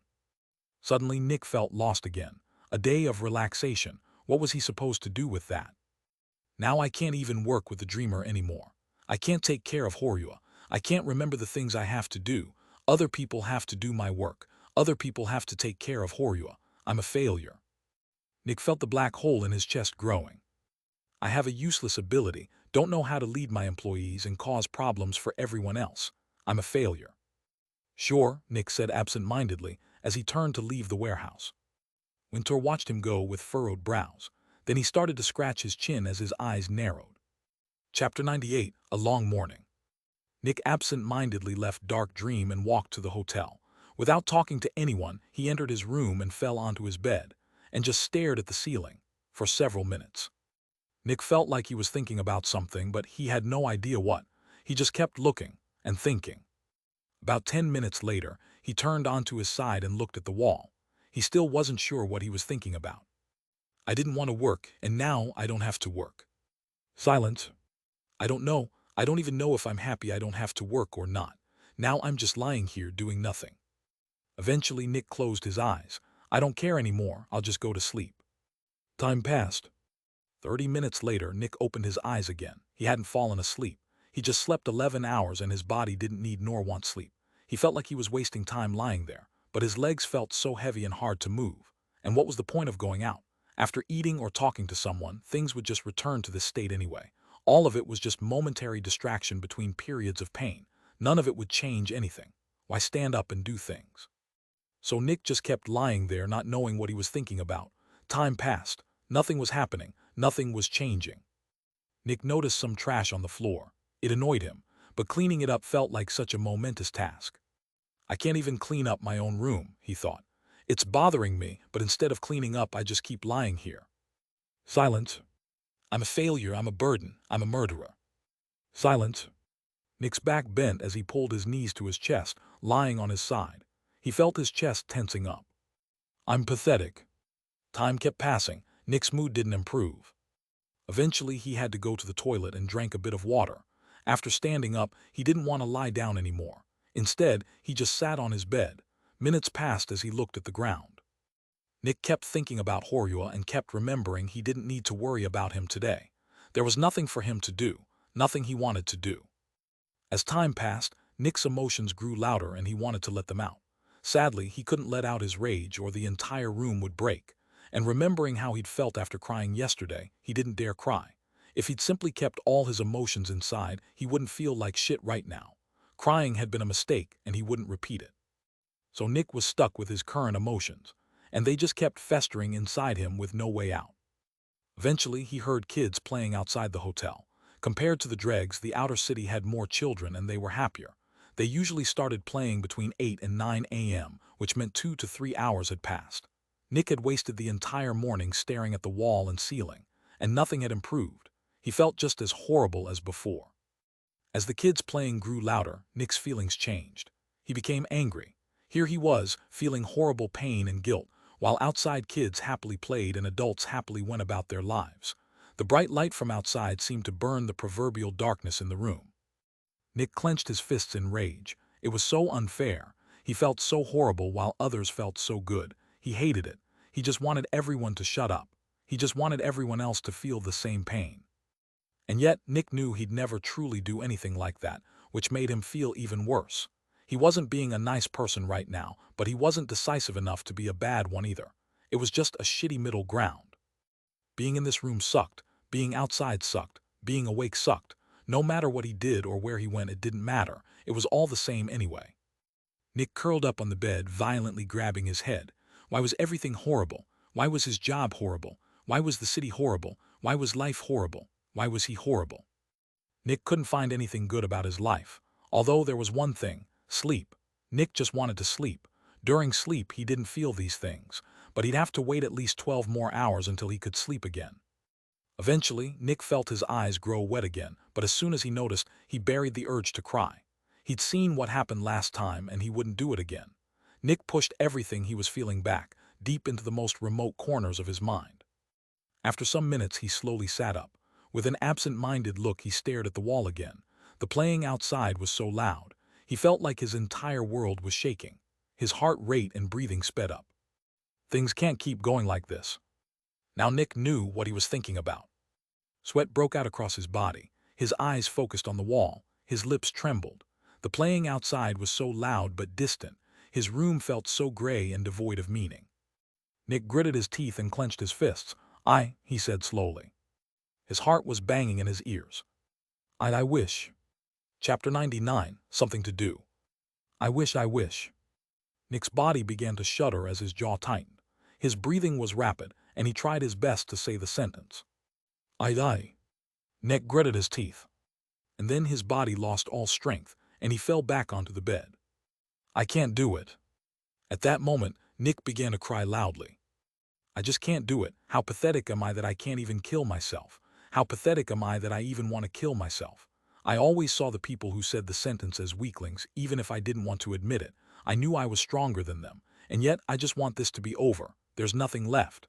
What am I supposed to do with this shit stain of a life? What's the point? For several minutes, Nick just cried, and when he was done, he just felt empty again. Crying hadn't helped one bit. He'd felt horrible for a couple of minutes, and then everything returned to its regular shitty self. I don't know what to do. Nick kept looking at the ceiling as he closed his eyes. Surprisingly, he actually managed to fall asleep this time. The previous moment had been very stressful and exhausting. When Nick woke, he looked at the clock again. 6 p.m. Silence. I don't know what to do.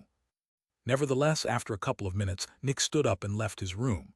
He didn't really want to, but he did it anyway and just started walking.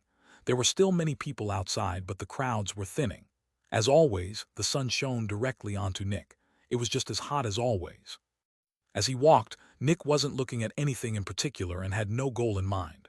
He just walked. I don't know, he thought repeatedly as he wandered through the outer city.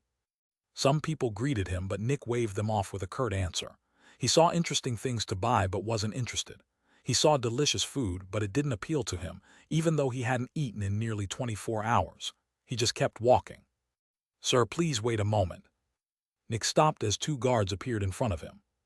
"Huh," he uttered in absent-minded confusion. "Please show us your inner city ID," one guard said politely. "Inner city ID? I don't have one of those." The guards frowned. "Then we can't let you proceed." "Huh," Nick uttered again, looking around. He stood in front of a humongous gate, illuminated by many small bits of arclight. It was one of the gates to the inner city. Nick had no idea how he'd gotten here. "Guess I walked." "Sure," Nick said absent-mindedly, turning to leave. The guards looked at him with a bit of confusion. Eventually, Nick came back to his room and a horrible night followed. Falling asleep was extremely difficult, but he didn't want to do anything either. Nothing interested him, but he couldn't properly sleep. Nevertheless, time passed, and eventually he managed to fall asleep. Sadly, it wasn't for long since he'd slept so much already. Nick woke at 3 a.m. and left his room. He'd need to work in 3 hours anyway, so he went directly to Dark Dream. Naturally, only Trevor was here at this time, but he was busy working with the dreamer. "I need something to do," Nick thought as he looked around. "I can't kill myself and I can't deal with these problems. Life is still shit, but it seems like I'm stuck living it. Next best thing is to ignore the pointlessness of everything and just do something. The more time passes, the closer I am to death." At that point, Nick saw the Screaming Coffin's containment unit. "Right, I should check if everything's okay with it." Nick walked over and checked the Zephyx storage. "Only 7 grams, he thought. Guess someone emptied it yesterday." After changing the storage, Nick went inside. When he saw the Screaming Coffin shuffling near the walls, he showed no reaction. His eyes remained as neutral and lifeless as before. "Guess Pater wasn't a lot to eat for you," Nick commented without any amusement.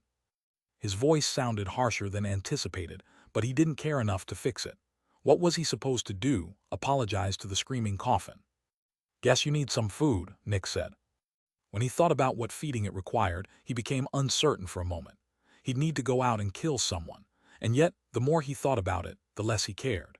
Nick had gone through 2 horrible days, and he honestly couldn't give less of a shit about some random rapist from the Dregs. "I need something to do anyway."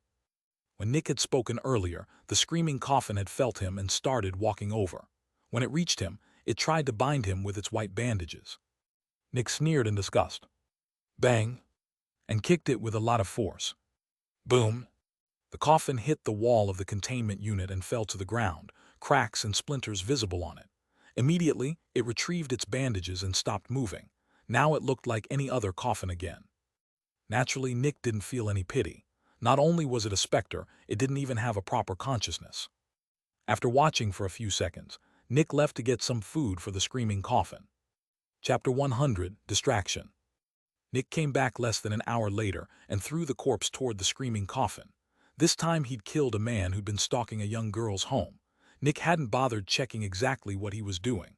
He'd just seen him creep around the home and look at the girl through a crack in the wall while touching himself below. That was enough context, and Nick had killed him. Killing this man felt different from the other times, in that Nick actually felt something. But it wasn't strong, just his chest tightening a bit as he did the deed. And the disgust and apathy he felt for the man outweighed the little empathy. After feeding the Screaming Coffin, Nick walked out and checked the Dreamer's containment unit. Based on the Zephyx in storage, Wintor had probably emptied it yesterday. Nevertheless, Nick emptied it again and put it into Wintor's office. While the office was locked when Wintor was away, Nick had a spare key and was allowed to enter. After putting everything away, Nick looked at the clock. 4:27, he thought, still about an hour before Wintor arrives. Slowly, the dark hole inside Nick's chest seemed to intensify, and he became a bit nervous. "I need something to do," he thought as he walked away from the office. That was when Nick remembered his weapons. "Right, I should get those." Nick left the warehouse and entered his room. He found the 2 suitcases beside his bed and opened the one with his braces. Nick furrowed his brows. "That's going to be annoying," he thought, taking them out. Slowly, he put them onto his forearms and shins. At the moment they were easy to carry, and he only felt a bit of weight, but that would change once other people perceived him again. After putting them on, Nick also took out 3 of his 5 throwing spears. There's also a belt or harness, he realized, looking into the suitcase. Beneath the spears was a mass of black belts. One obviously went around the waist, but a couple more led away from it. After experimenting, Nick figured out how to put it on.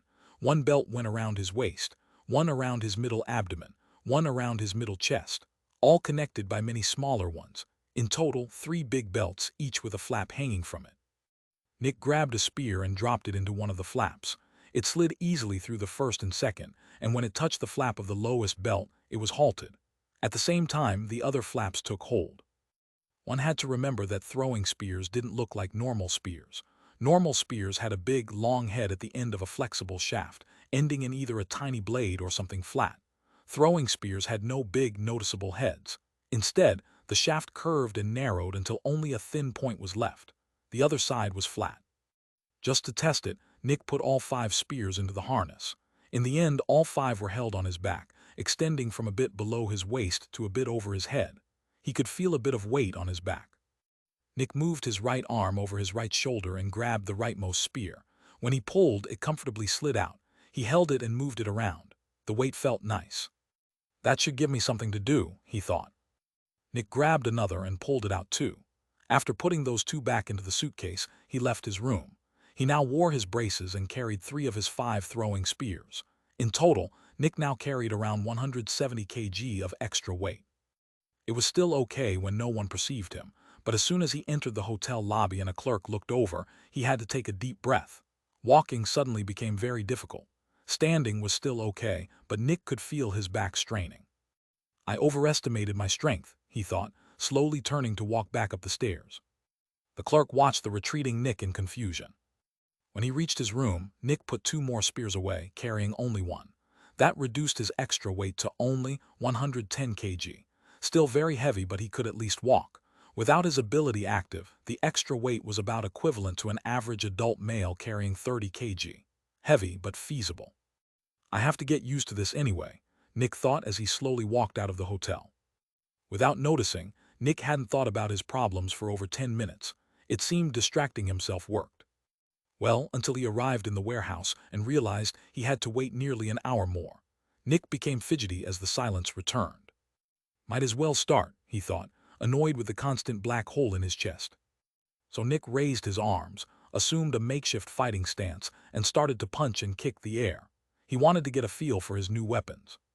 Chapter 101, Perception. Nick wasn't used to the extra weight on his legs and arms, but he was slowly adjusting. Since nobody could see him right now, his speed was incredibly fast, even wearing 20 kg on every limb. The metal was incredibly durable, which was why it weighed so much. Its density was no joke. Nick continued punching and kicking the air, and slowly his movements changed. He'd been apathetic when he started, but the more he attacked, the angrier he got. After a couple of minutes, his attacks turned quite aggressive, and he started to breathe heavily. Originally, he just wanted to waste time until Winter arrived, but now he wanted to see how strong his attacks could get. I wish there was something I could hit. I haven't been able to punch or kick something with my full power in quite a while.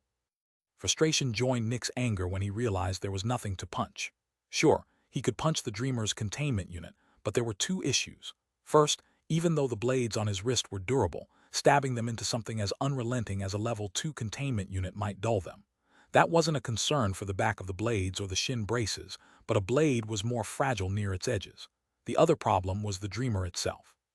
While a prisoner, it still had to be treated with a certain respect, not because it deserved it, but because a cooperative party was far easier to work with than an annoyed one. If Nick kept banging on its containment unit, it might become less cooperative. As for the warehouse walls, Nick looked at the stainless steel. Steel was hard, but if he punched it with his power and something as durable as his weapons, it would still break or dent. Sadly, Nick could only punch and kick the air for now. "Whoa!" Nick shouted as he lost control of his arms. The force behind his attack was so strong that he was pulled along with it, landing on the ground and sliding a bit. When he stopped, Nick slowly lifted his arm, but it felt much harder to move, like the weights had multiplied. Naturally, he knew what that meant. He turned to the door of the warehouse. Since his ability had just deactivated, someone had to be watching him. Yet surprisingly, there was nothing near the entrance. Nick furrowed his brows and looked around. He couldn't see anyone. That was when his ability reactivated. Something was watching me just now, but they retreated, Nick thought, looking around. My ability was deactivated for nearly 10 seconds. If a Specter had heard me, it would have reactivated much sooner, since pinpointing by sound is only momentary. This means they were seeing me. Nick narrowed his eyes. Whoever it was, they weren't here with nice intentions. I have to tell Winter later, he thought, starting to punch the air again. Nick didn't want to seem like he'd noticed anything.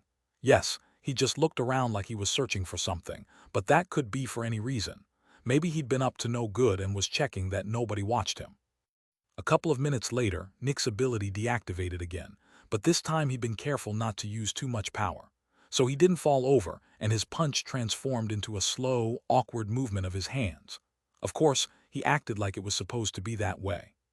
The good part about Nick's ability was that nobody could see his true power. They always saw him awkwardly shuffling around with his heavy weapons, or falling over. Nick kept slowly punching, not looking around much, acting like he thought he was alone. Sure enough, my ability is still deactivated, he thought after 30 seconds. This confirmed it. Someone was looking at him right now. After another couple of seconds, Nick bent forward and put his heavy arms on his knees, breathing heavily as if exhausted.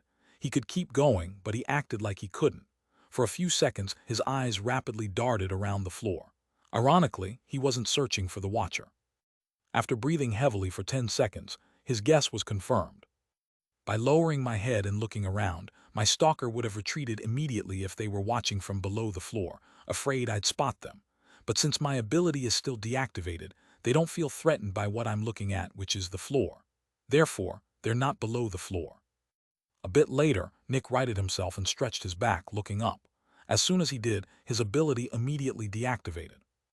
On the roof, maybe, he thought, although it could also be somewhere in here. After that, Nick walked around and looked at the consoles of the containment units. 10 minutes later, his ability deactivated again, and Nick narrowed his eyes. "You're early." Nick's expression relaxed at Winter's voice from the warehouse entrance. Turning around, he looked at the central clock. 5:37 a.m. Winter looked at Nick with a raised eyebrow. Yet again, Nick was acting unusual. Yesterday he'd seemed insecure, now he seemed cold and serious. "We need to talk," Nick said.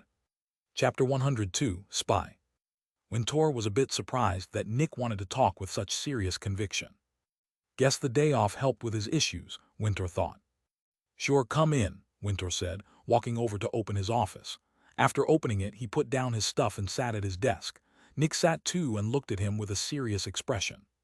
"Somebody was watching me from the roof, most likely about 30 minutes ago," Nick said. Winter furrowed his brows. "Explain." "I came early and was bored, so I trained a bit with the weapons," Nick said, shaking his heavy arms. "After a bit, I felt my ability deactivate, and after trying some things out, I concluded that someone was probably looking through one of the holes in the ceiling that let in sunlight." Winter nodded. "How did you find out they looked through the ceiling?"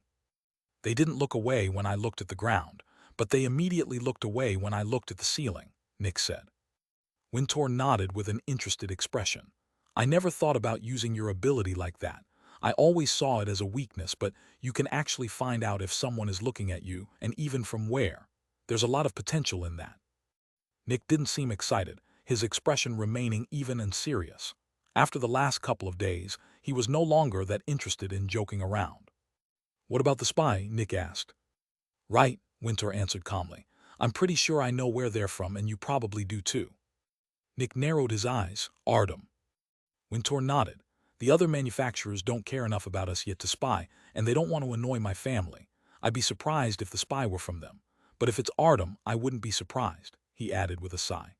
"Every heir who earns enough to purchase a portion of Blitz is another person sharing the Melfian inheritance. 3 of my older siblings already passed their tests and work in Blitz. They're not big fans of me trying for a piece of the inheritance, but they're not the kind who'd act against their youngest brother." "But Artem," Winter trailed off. "He always acts confident and charismatic, but there's nearly nothing to back it. He's arrogant and believes everyone else is beneath him, and when he sees someone reach his level, he puts them back in their place. After all, they don't deserve to be near his position."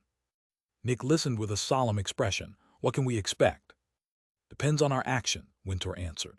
"If we do nothing, the spy keeps delivering information and Artem will try to make our lives worse. If we break the laws, he'll tell the guards. If we go to capture a Specter, he might arrive with his team of stronger extractors. However, he won't directly attack us. Right now, it's like we're arguing. In an argument, the first person to become violent admits they lost. If you can defend yourself with words, why use your hands? But if we attack the spy and kill them, it would be like punching Artem in the face, and he'll punch back just as hard. Fairness and justice don't matter here. He got punched, and even if he deserves it, he'll punch back. Nick listened with furrowed brows. Then he thought about Jenny and Trevor. They had weapons now, but they were still inexperienced, and their abilities weren't fitting for battle. Against Artem's extractors, they'd be at a significant disadvantage. The only one who could really fight was Nick. He'd fought many people in the Dregs and killed several, and as long as the enemy didn't see him, his ability was incredibly powerful. One also had to remember Artem's extractors were probably in the same position. Artem had one adolescent and only 2 hatchlings. His extractors were probably just as inexperienced at killing humans as Dark Dreams. They were all pretty new to this. "What would you suggest?" Nick asked. "I already have somewhat of a plan," Winter answered calmly. "I'm more interested in what you want to do. I want to see if you reach the same conclusion as me." "Why?" Nick asked suspiciously. Ever since Winter revealed he'd been secretly testing him, Nick had grown more suspicious of his questions. "This is not a test," Winter said, seeing through him. "I just want to see if my plan is the most logical. If you reach the same conclusion, it gives mine more strength." Nick raised an eyebrow, but his suspicions eased. Then he thought about the smartest thing to do. In a battle, they'd lose. If they took the initiative and attacked, they'd also lose. If they did nothing, they'd fall into a disadvantage. The biggest problem is that nobody's used to fighting other people. The others are still too new. Nick's gaze subconsciously went to the ceiling. "But I really want to kill this guy." "Do nothing until everyone gets more used to their weapons. Prepare in secret. Then we kill the spy and see how things develop," Nick said. Winter nodded, and a small smile formed on his lips. "Similar to my plan, good." Chapter 103, Difficult Choice. "For now, we're not ready to face them," Winter said. "We have to get stronger first, but we can't just do nothing about the spy either. If we ignore them, they might do something bad like freeing the dreamer. Because of that, I'll start hiring guards." Nick furrowed his brows. "Why guards? I don't think they can fight a Zephyx Extractor." "That's not the primary reason," Winter answered. "A guard only needs to survive long enough to alert someone at Dark Dream. While the spy might plan something like freeing the dreamer, they won't dare to openly start a war with us yet. You don't know how manufacturers interact, but directly attacking someone in the open is frowned upon. Officially, attacking another manufacturer is seen as attacking humanity, since manufacturers are responsible for containing Specters. Of course, in secret, all the manufacturers battle each other, and if a skirmish breaks out, the detectives either treat both sides as at fault or don't comment at all, as long as it's not absolutely obvious what happened. If the spy gets found out and captured, the forces of Crimson Fungus City will side with us, and Artem will have to either abandon his pawn or pay a hefty fine. So Artem won't dare send his forces to mess with us as long as we have a couple of guards." Nick listened intently. "When will you get them?" "Today," Winter said. "With the increased Zephyx output from the Screaming Coffin, I can afford a couple of guards. It'll cost us barely 1,000 credits per day." Nick nodded. Then he took a deep breath but didn't say anything. Winter raised an eyebrow. Nick looked like he wanted to say something. "Yes?" Winter asked expectantly. Nick closed his eyes and took another deep breath. "I don't think I can take care of Horyu anymore," he said. "It's become so difficult, and I've noticed it started to interfere with my duties. I know I'm the one responsible, and that Horyu became like this entirely due to my mistake, but I can't continue like this. I need someone who can take care of him," he said, his tone filled with shame. Nick felt like he'd given up, like he'd run from his responsibility. "It's good that you made the choice," Winter said. "To be honest, I'd rather have someone else take care of the boy than you. I need you fully focused on your position." Nick released a sigh, but he wasn't happy. He just felt ashamed. "Nick," Winter added, making Nick look up, "but I think you're still not considering the whole picture." Nick furrowed his brows. "How old is the boy?" Winter asked. "He'll be 12 soon." Winter nodded. "And how long has he been in this state?" 3 months, give or take." 3 months, Winter repeated. "And he was 11 when it happened. Nick, 3 months for an 11-year-old is a significant amount of time. He's probably grown a couple of centimeters, and his muscles have atrophied quite a bit. Just recovering from these 3 months would take another couple of months. In total, he's already lost half a year to this." Nick became nervous. "What are you trying to say?" "I'm saying the time for being passive is over, Nick," Winter said. "How long will you let the boy stay in this state? A year, 2, 3. How long until he doesn't even recognize himself in the mirror? Will you let him spend his entire childhood like this? Nick narrowed his eyes. I'd help him if I could, he shouted. Don't act like I refuse to help him. Nick, Winter said. It's been 3 months. Doing nothing won't help him. Do you want him to spend the rest of his life like this? What do you want me to do? Nick asked with fear and annoyance. But in truth, Nick already knew what Winter wanted. He just didn't want to accept doing it. The dreamer put him into this state, Winter said. Maybe the dreamer can get him out of it. The dreamer will kill him, Nick shouted. Specters have no empathy, and if it sees an opportunity to kill Horua, it will. And why did the dreamer retreat before the boy started to have a seizure? Winter asked. You told me it stepped away before things went badly. It seems like it didn't want to kill him. Nick, while it's true that Specters have no empathy, it's also true that they're intelligent and do what's best for them. If the dreamer knows that awakening the boy is the best move, it will do so. It's worked with us for 3 months, and it wouldn't want to ruin our trust by killing some random kid. It'll try its best, even if the only reason is that we trust it more, and it might gain a chance to break out of its containment unit one day. Nick gritted his teeth. The dreamer had caused Horua's condition. Sending him back to it could only be bad. Nothing good could come of this. However, Nick couldn't deny Winter's words. Horua couldn't live his life like this. If Horua could talk, what would he choose? Nick thought. Silence. Winter just looked at Nick, while Nick looked at the table with an absent-minded expression.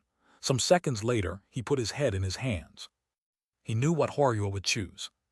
Chapter 104, Taking a Risk. He would want to take the risk, Nick thought, but if something happens. Nick couldn't imagine what he'd feel if Horua actually died. At that point, everything he'd done would be for nothing. He'd taken care of Horua for 3 months, but if Horua died now, all of it would have been worthless. That would mean fixing his past mistakes was impossible. If Horua woke, Nick might be able to right his previous wrongs, but if he died, that became impossible. And yet Winter was right. This was not a life Horua would want to live. If he could see himself, he'd probably speak the sentence. Every day, Horua was pissing and shitting his pants, reliant on others for everything. If he were conscious, he'd find this eternal boredom, humiliation, and monotony worse than death. This was not a life he'd want. But if Horua died, it would also fall back on Nick. After all, Nick was essentially making choices for him. If Nick didn't agree, Horua wouldn't get sent to the dreamer. Don't do the wrong thing because you're too weak to do the right thing, Winter said. Nick's chest shook. Right, Nick thought in pain. I know Winter's right and I know what Horua would choose, yet I'm still hesitating. Why? Because I can't bear thinking about how I'd feel if Horua dies. Nick took a deep breath. You're right, he said, looking at Winter. Nick tried to show he'd made his choice with conviction, but his nervousness and anxiety still shone through. Winter nodded. Good, Nick, this is not a life the boy would want to live. You made the right call. Nick took a deep breath and nodded again. I just hope he won't die. And even if he does, Winter said, you still made the right choice. Even if the boy dies to the dreamer, you'll know you at least tried to make his life better. Nick gritted his teeth but nodded. He knew this was correct, but the thought of Horua dying still scared him. When do you want to do it? Winter asked. Nick took another deep breath.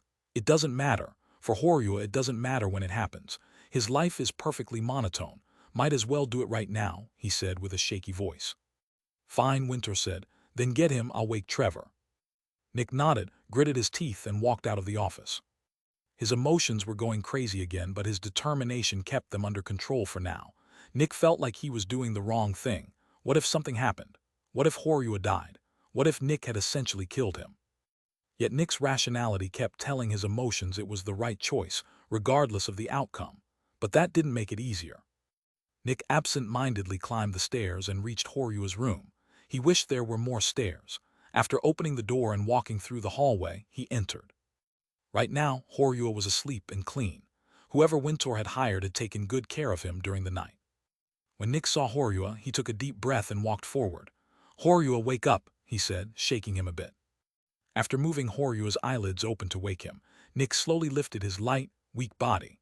Horua had lost a lot of weight in the last 3 months. Today we're going to change your life, Nick said softly. For better or for worse. Living like this is not what you want, and I know if you could talk to me you'd make this choice too. We have to take a risk. In this state you might as well be dead. Letting you stay like this wouldn't be much different from killing you. You deserve a chance and we're going to give you one. Nick opened the door and carefully walked out with him. I just hope I can have a real conversation with you when the day is over. He took a shaky breath. And I also hope you'll one day be able to forgive me for my stupidity. As Nick walked down the stairs, he felt like he was walking toward his execution. His feelings screamed that he was doing the wrong thing, but his rationality screamed back that it was right. Humans were not machines, and many times their feelings stood in direct opposition to logic. Every human experienced battles between what their head thought was right and what their heart did. Nick walked out of the hotel, and Horyua's body touched the outside for the first time in 3 months. But just moments later, Nick entered Dark Dream with him. After entering the warehouse, Nick saw Trevor standing beside the Dreamer's containment unit with a worried expression. Nick just walked toward it. "Nick, you're doing the right thing," Trevor said, and Nick stopped. "I wouldn't want to live such a life." Nick's eyebrows relaxed a bit. "Thanks, Trevor." Trevor nodded. "No worries, it'll work out. The Dreamer won't dare kill the kid." Nick nodded without a word and walked through the employee entrance. Inside, he saw Wintour standing in front of the Dreamer. As soon as Nick entered, the Dreamer turned to look at him, and then it focused on Horyua. Nick furrowed his brows, took a deep breath, and walked forward. "Dreamer," he said, stopping in front of it. The Dreamer didn't answer, only kept looking at Horyua. "I'm asking for your help," Nick said. "This boy can't interact with the outside anymore, and I know you can enter his mind." Nick took a deep breath and put Horyua down in front of the Dreamer. It kept looking at Horyua. "Please save him," Nick said, his voice becoming shaky. "Show me that my trust in you is not misplaced. Please make him wake up. Return him to me." The Dreamer just kept looking at Horyua. Chapter 105, Wake Up. Nick looked at the Dreamer with an imploring look. He only hoped Horyua wouldn't die. If Horyua died, Nick wouldn't know what he'd do. For the last couple of days he'd already felt horrible, and being the reason for Horyua's death would only make things worse. Nick slowly took a couple of steps back, showing the Dreamer he didn't intend to attack. The Dreamer slowly turned to look at the boy lying in front of it.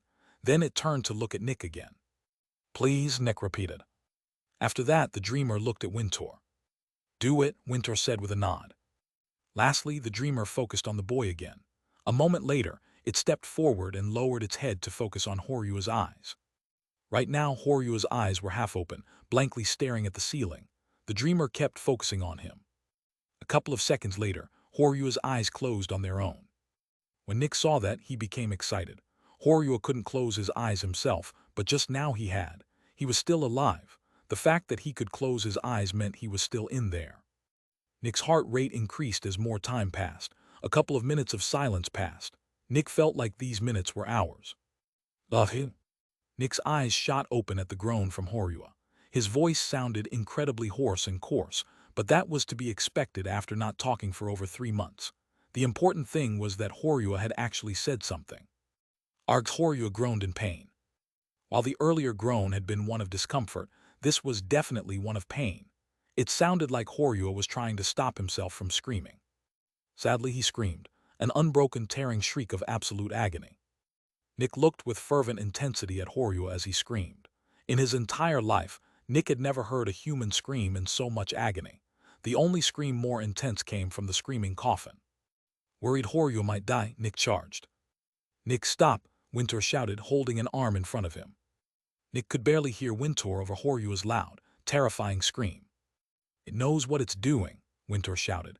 "Trust that it knows the optimal course of action for its survival." Nick's body shook. Horyua's scream went on, terrifying, and Nick felt like he wanted to either punch the Dreamer or run away. No matter which, he felt he had to do something.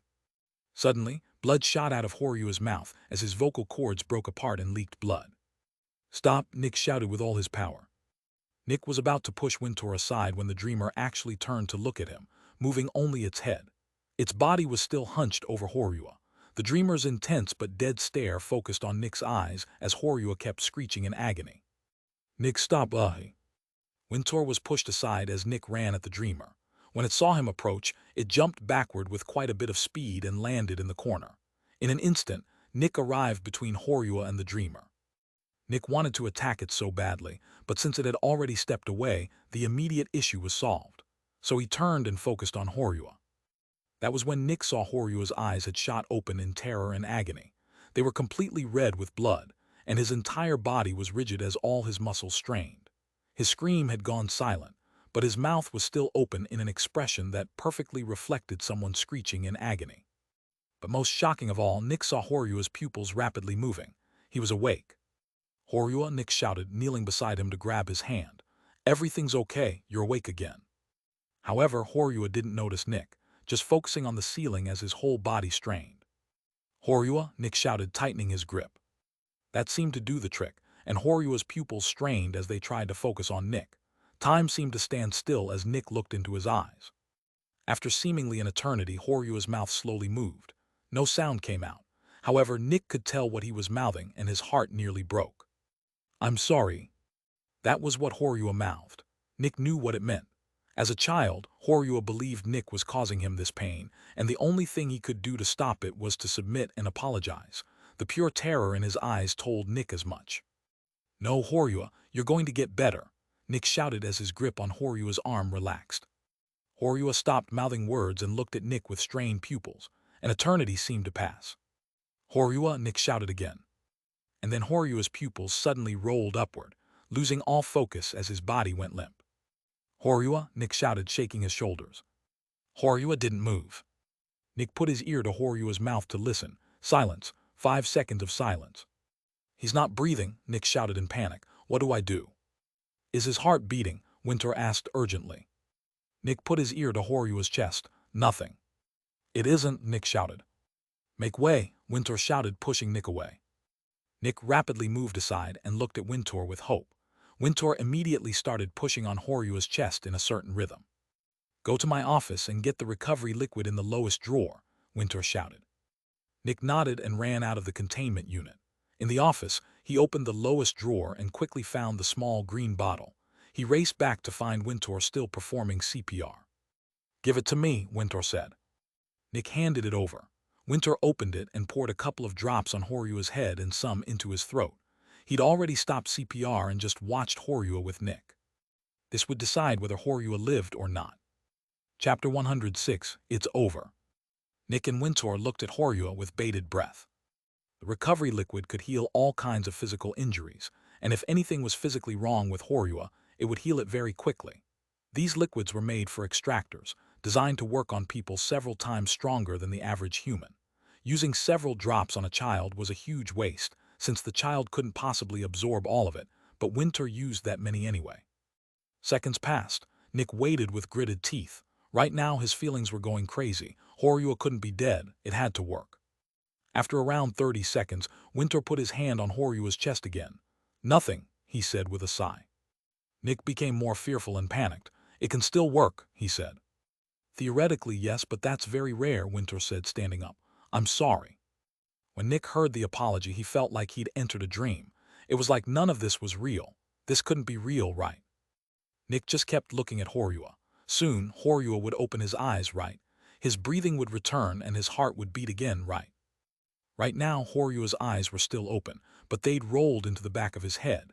His body had completely relaxed. He'll wake up, right? The recovery liquid can still work, Nick thought. Winter moved to the corner and leaned against it with a sad expression. A minute of silence passed. Nick kept looking at Horyua. "Let it go," Winter said. "It's over." "Not yet," Nick said urgently, still watching Horyua's body. "Nick, it's been over 2 minutes without a heartbeat." "It's over," Winter said with a sigh. Nick kept watching without answering. A couple more seconds passed. "You tried your best," Winter said. "Even though it ended like this, you still did the right thing. Maybe he would have preferred death over the state he'd been in the last 3 months. Maybe it's better this way. If he'd survived, whatever he went through might have been too much to bear. He might have even spoken the sentence. Maybe there was nothing we could have done." Silence. "Maybe the boy died 3 months ago," Winter slowly said. "He has a name," Nick said. "Huh?" Winter repeated in confusion. "He has a name, you know," Nick repeated with furrowed brows, looking at Winter. "You always call him the boy. Why do you refuse to call him by his name?" Winter raised an eyebrow in pity. "You want to know that now?" Nick gritted his teeth as his rage exploded, but he quickly realized he was just venting. Winter hadn't done anything wrong. "I'm sorry," Nick said with a restrained voice, looking back at Horyua's body. Several seconds of silence passed.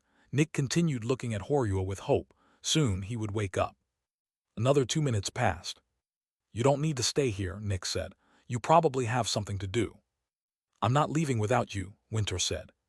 Nick sighed. "You don't need to worry about me." "I'm not," Winter answered.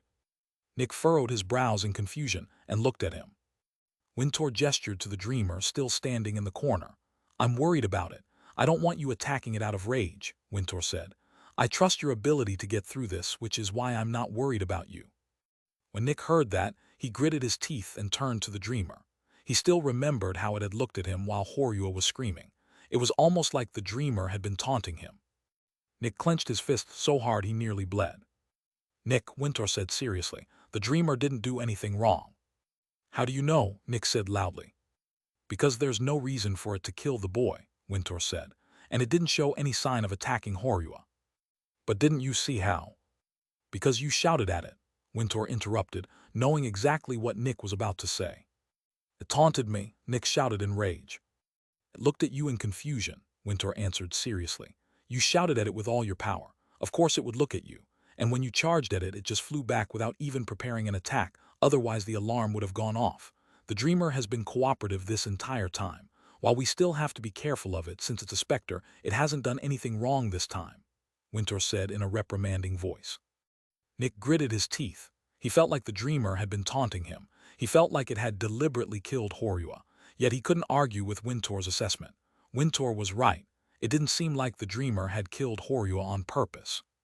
Nick could only grit his teeth and look at Horua's body with shock, rage, frustration, and hope. Maybe Horua would wake up soon. 5 more minutes of silence passed. Horua hadn't moved. His body had turned even paler. No one said a word. "Let it go, Nick," Winter said. "There's no reason to keep staying here." Nick's fists clenched even more. He wasn't willing to leave. He couldn't believe Horua was dead. After everything he'd done in the last 3 months, Horua had still died.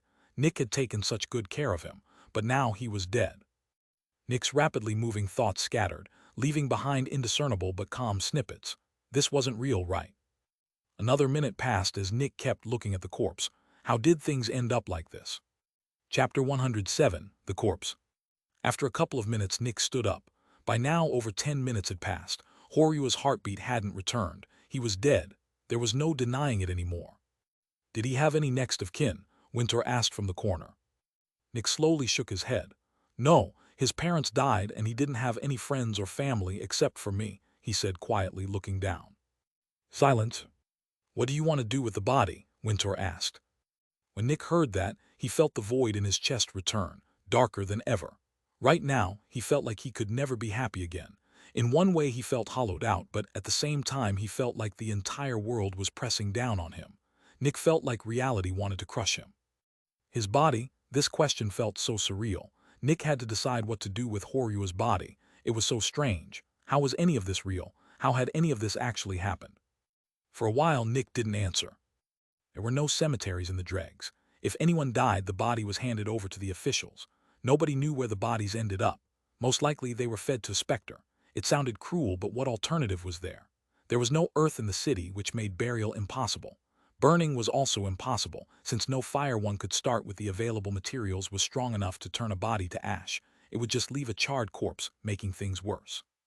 Keeping the body was also bad, since it would rot, and the parasite would probably consume it when nobody was looking.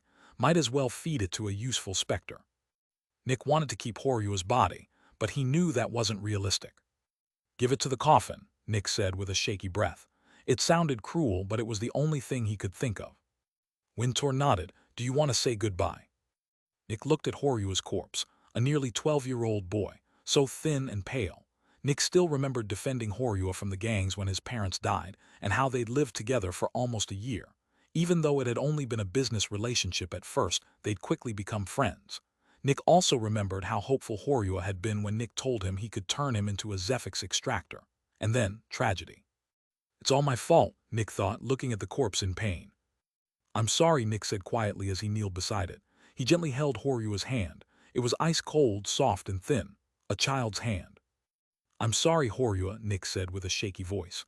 "Wherever you are now, I hope you won't meet someone like me. This is all my fault. If I hadn't been so stupid, you'd still be alive. I'm sorry." Several seconds of silence passed. "Thank you for being my friend. I'll miss you even though you probably wouldn't want to see me. I'll leave you alone now. Goodbye." Nick took a shaky breath and stood up. Wintour stepped forward and put a hand on his shoulder. Nick didn't move for a while. Eventually, Nick took a deep breath. "Thanks," he said, gently pushing the hand off. "I'll need some time to deal with this." Wintour nodded. "You can have the next 3 days off. I know this is difficult on you." Nick didn't answer. Then he turned and quietly left the containment unit. After Nick left, Wintour looked at the corpse for a bit before putting it over his shoulder. Then he turned to the dreamer. The dreamer looked at Wintour. 3 seconds later, Wintour turned away and left the containment unit. When he came out, he saw Trevor looking at him with sadness. "Nick left?" Wintour asked neutrally. Trevor nodded. "Yes, I'm worried about him." "Nick is strong," Wintour said. "He went through worse things in the Dregs. Someone who's lived in the Dregs their entire life can handle death." Trevor raised an eyebrow. He didn't seem to fully believe Wintour. After all, Trevor had also lived in the Dregs. To him, it seemed like Wintour was making assumptions. However, Trevor didn't correct him. After all, they weren't friends. Trevor was an employee and Wintour his employer. "I hope you're right," Trevor said. Wintour nodded. "What about the dreamer?" Trevor asked. "Nick won't be here for the next 3 days," Wintour said. "I'll wake you in the morning. For now, only you and Jenny will work with it. Your shifts won't change." "Okay," Trevor answered. "Do you need me for anything?" "No, you can leave. Good work today," Wintour said, walking past him. "All right, for what it's worth, I wish you a happy workday," Trevor said. Wintour snorted. He assumed Trevor was joking. While Trevor left, Wintour walked over to the other containment unit. After opening the door, he looked at the screaming coffin. Right now, it was silently lying in the middle of the room, apparently digesting a corpse. By now, the containment unit had taken on a slight smell of dead bodies. The corpses were not always immediately consumed, and the ventilation wasn't the best. Wintour looked at the screaming coffin for a bit. Bang! Then he unceremoniously threw the corpse in front of it, his expression neutral. For a bit, Wintour looked at the corpse coldly. That boy had been a burden on Nick for long enough. Finally, Nick could move on. Then Wintour turned around and left the containment unit. Chapter 108, Eternal Regret. Nick walked back to the hotel absent-mindedly. For some reason, he felt like everything that had happened today wasn't real, yet he knew very well that it was. Would he even question whether this was a dream if it actually were one? Probably not. Nevertheless, Nick felt like nothing had changed. He felt like he was about to go back to Horyua's room to check on him. After entering the hotel and climbing the stairs, Nick stopped in front of his room and looked over at Horyua's door. For a couple of seconds, he just watched. Then he walked to Horyua's room and entered. After opening the door, he saw an empty bed. The blanket was still in the same position as when Nick had left, yet there was no Horyua. For many seconds, Nick just stood in the room looking at where Horyua should be. From time to time, a whiff of a bloody smell entered his nose. Ever since he'd killed Pater, a faint bloody smell had appeared in the room from time to time. Naturally, whenever Nick smelled it, he was reminded of the day he killed Pater. Another child, Nick thought. Horyua had been a child, Pater had been a child. I've killed 2 children, Nick thought, although the other one would have died anyway. Nick released a sigh. But Horyua's fate was my doing. If I hadn't pulled him into Dark Dream, he wouldn't be dead. He would probably have kept living somewhere in the Dregs. Sure, it wouldn't have been an easy life without me, but he would have survived. After all, I managed to survive. But I just had to get Horyua to become a Zephyx Extractor, huh? Nick looked at the empty bed with an expression filled with regret. At the same time, he felt the dark void in his chest return with even more intensity. It was like the muscles and organs in his chest were constricting with all their power. Regret and guilt. Nick was filled with so much regret and guilt. He'd committed horrible mistakes and there was no way to fix them. He'd never get a chance to make things right. Horyua was dead and he had killed him. His stupidity had caused Horyua's death. He should have known, but he didn't. And now Horyua had paid the price. I can't fix it. Silence. I can't make things right. Nick just kept looking at Horyua's bed.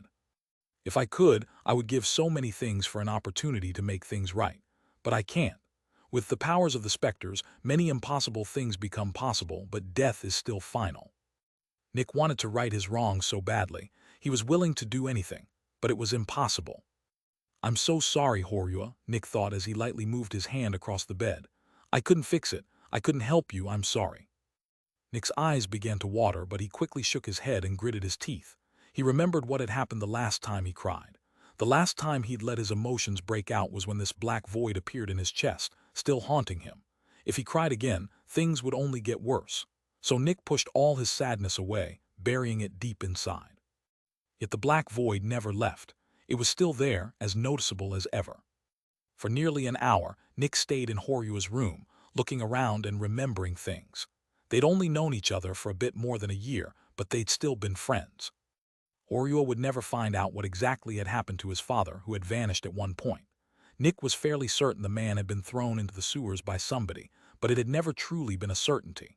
Horyua would also never truly own his house. Yes, he was essentially its owner, but as soon as Nick left, the gangs would steal it, since Horyua was just a kid who couldn't protect such a valuable asset. Maybe someday Horyua would have become a big, strong man who'd fight the gangs for his childhood home. But now, none of that would happen. All of Horyua's dreams died with him. Eventually, Nick left Horyua's room and entered his own. He put his weapons to the side and fell into bed. He'd only woken a couple of hours ago, but he already wanted to sleep again. Why was life like this? Why did one bad thing after another happen to him? Problems, problems, problems. He was just so tired of all these problems. If I weren't so stupid, I wouldn't have so many problems, Nick thought as he lifelessly looked at the ceiling. If I were strong enough to contain or isolate my empathy, I wouldn't have so many issues with Pater's death. If I weren't such an idiot, Horyua wouldn't have died. Maybe life isn't actually cruel. Maybe it's just my incompetence and idiocy that makes it cruel. Maybe I'm just too dumb to have a good life. All the memories Nick associated with negative emotions shot through his mind. When one was surrounded by darkness, one often didn't even try to search for light. At this moment, there were no happy moments in Nick's memories. The intense regret and guilt colored the bright moments gray, making them seem meaningless. When Nick had gotten his job, it didn't matter since his life only got worse from then on. When he caught the dreamer, it didn't matter since the dreamer would end up killing Horyua. When he became rich, it didn't matter since all the money in the world couldn't make him happy right now. All the good things were meaningless. All the bad things were painful and dominant. I wish I had the guts to say the sentence, Nick thought as he lifelessly looked at the ceiling. Chapter 109, Switch Places. Time passed. Hours passed in which Nick just kept thinking. At some point his stomach started to hurt, reminding him he hadn't eaten in quite a while, but it seemed so unimportant, he just didn't care. In a certain way, the pain of hunger felt justified to Nick. He was too consumed by regret and guilt. Feeling happy in any way felt unfair to Horyua. After taking away Horyua's happiness and future, Nick believed he didn't deserve one of his own. It was only fair. Man, you look like shit. Usually, Nick would jump up in surprise at a voice suddenly appearing behind him on the bed. Yet he just didn't care much, and he quickly recognized who it was by the voice. Nick didn't answer. A moment later, a rat entered Nick's vision, looking down at him with interest. "What happened to you?" it asked. "Don't you already know?" Nick answered in a deadpan, lifeless voice. "No, I don't," the parasite said. "I might have many eyes and ears, but it's hard to check the outer city. Too many guards and extractors, you know." "Why are you here?" Nick asked emotionlessly. "Checking up on my favorite extractor," the rat said with a big grin. "I usually see you walking around from time to time, but you haven't shown up in a while." "Why would you care?"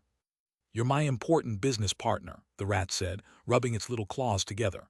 "Your health is important to my business." Nick snorted. "You tried to convince me to kill myself more than once before." "Yeah, but that's in the past," the rat said dismissively. "Things change, you know." Nick just kept looking at the ceiling without answering. "Man, life really got you by the ass, eh, Nick?" the rat said, leaning on Nick's elbow. Nick didn't move.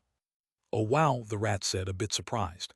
"You're not even angry that I'm touching you. That's a new one." The rat jumped up on Nick's chest and looked at his vacant, disinterested eyes. "Huh," the rat uttered after a bit. "To think you'd actually reached that point. After that one incident 2 years ago, I thought you'd never consider suicide." "Things change," Nick said. "You said so yourself." "And so they do," the rat said, moving around and looking at him with interest. "Can't bring yourself to go through with it, huh?" Nick weakly nodded without looking at it. "You know, those are my favorite customers," the rat said. "I don't even have to convince them. They just let me do my thing." The rat started scratching its tiny chin with a claw. "But things are tricky in this case. First, you're worth far more than just your corpse. You're a business partner who can bring me tens, if not hundreds, of corpses. Having you die right now would be a huge waste. Also, you're already no longer a normal human. Look at this." Then the rat suddenly bit Nick's arm and tore at it, trying to scratch it with its claws. Nick felt like someone was pinching him. "Can't get through," the rat said, stepping away. "This body is just a rat. I can kill a guy, but I can't kill an extractor. Sure, if I clawed out your eyes and crawled up your skull, I could, but you'd never let me. Even the most depressed and suicidal person goes crazy when a rat tries to eat their eyes. Trust me, I tried. I mean, you could try traveling to my main body." The rat trailed off. "Nah, forget it. You'll never survive the journey," it said with a dismissive wave. "Also, I don't want you to die. I still need me some corpses, you know." Even though Nick didn't care much about anything right now, he still noticed the irony. "You're trying to convince me to stay alive," Nick stated. "I mean, sure," the rat said with a shrug. "Why not? Maybe you'll donate some corpses later when you feel better. A rat's gotta make a living, you know." Nick almost felt like this wasn't real. The parasite, a powerful specter, someone who tried to convince as many humans as possible to let it consume them, was trying to convince Nick not to kill himself. How had things turned out like this? "So what's been bugging you?" the rat said. "By the way, where's your little statue boy? He's usually positioned right here."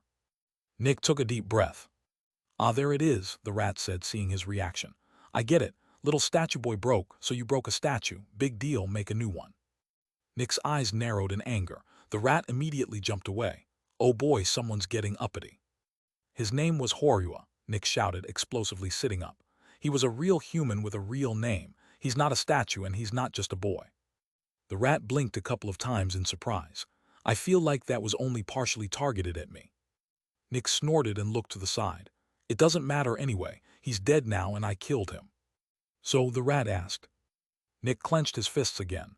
"He was an innocent boy and I killed him," he said through gritted teeth.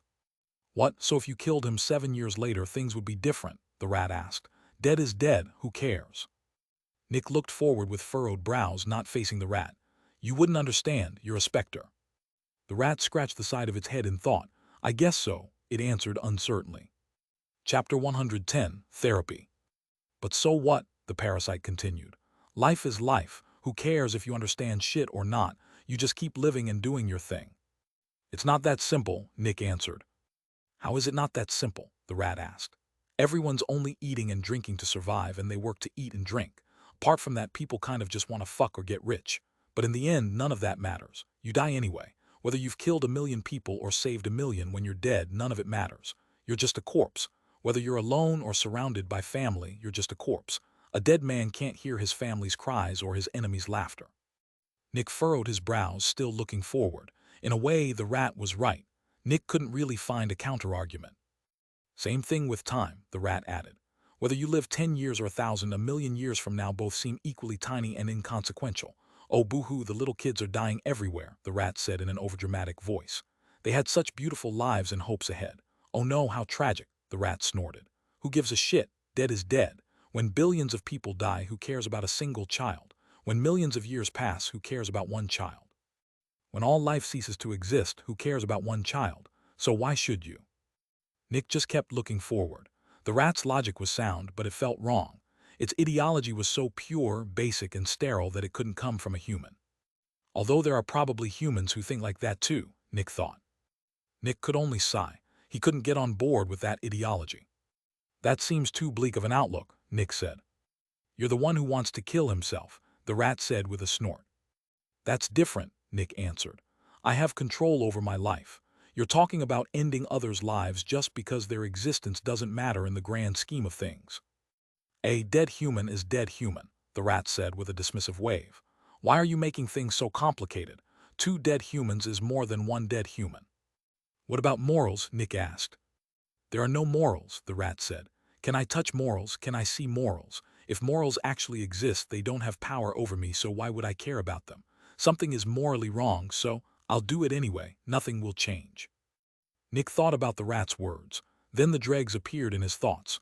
With that mindset, the existence of the dregs actually made sense. Was it morally correct to take advantage of poor people like that? Impossible. And yet, that was still what happened. Morals only have an effect on people who care about them, Nick thought. This made the world appear even more desolate and gray to Nick. Everything seemed so rotten. It was like the world had been created by some sadist.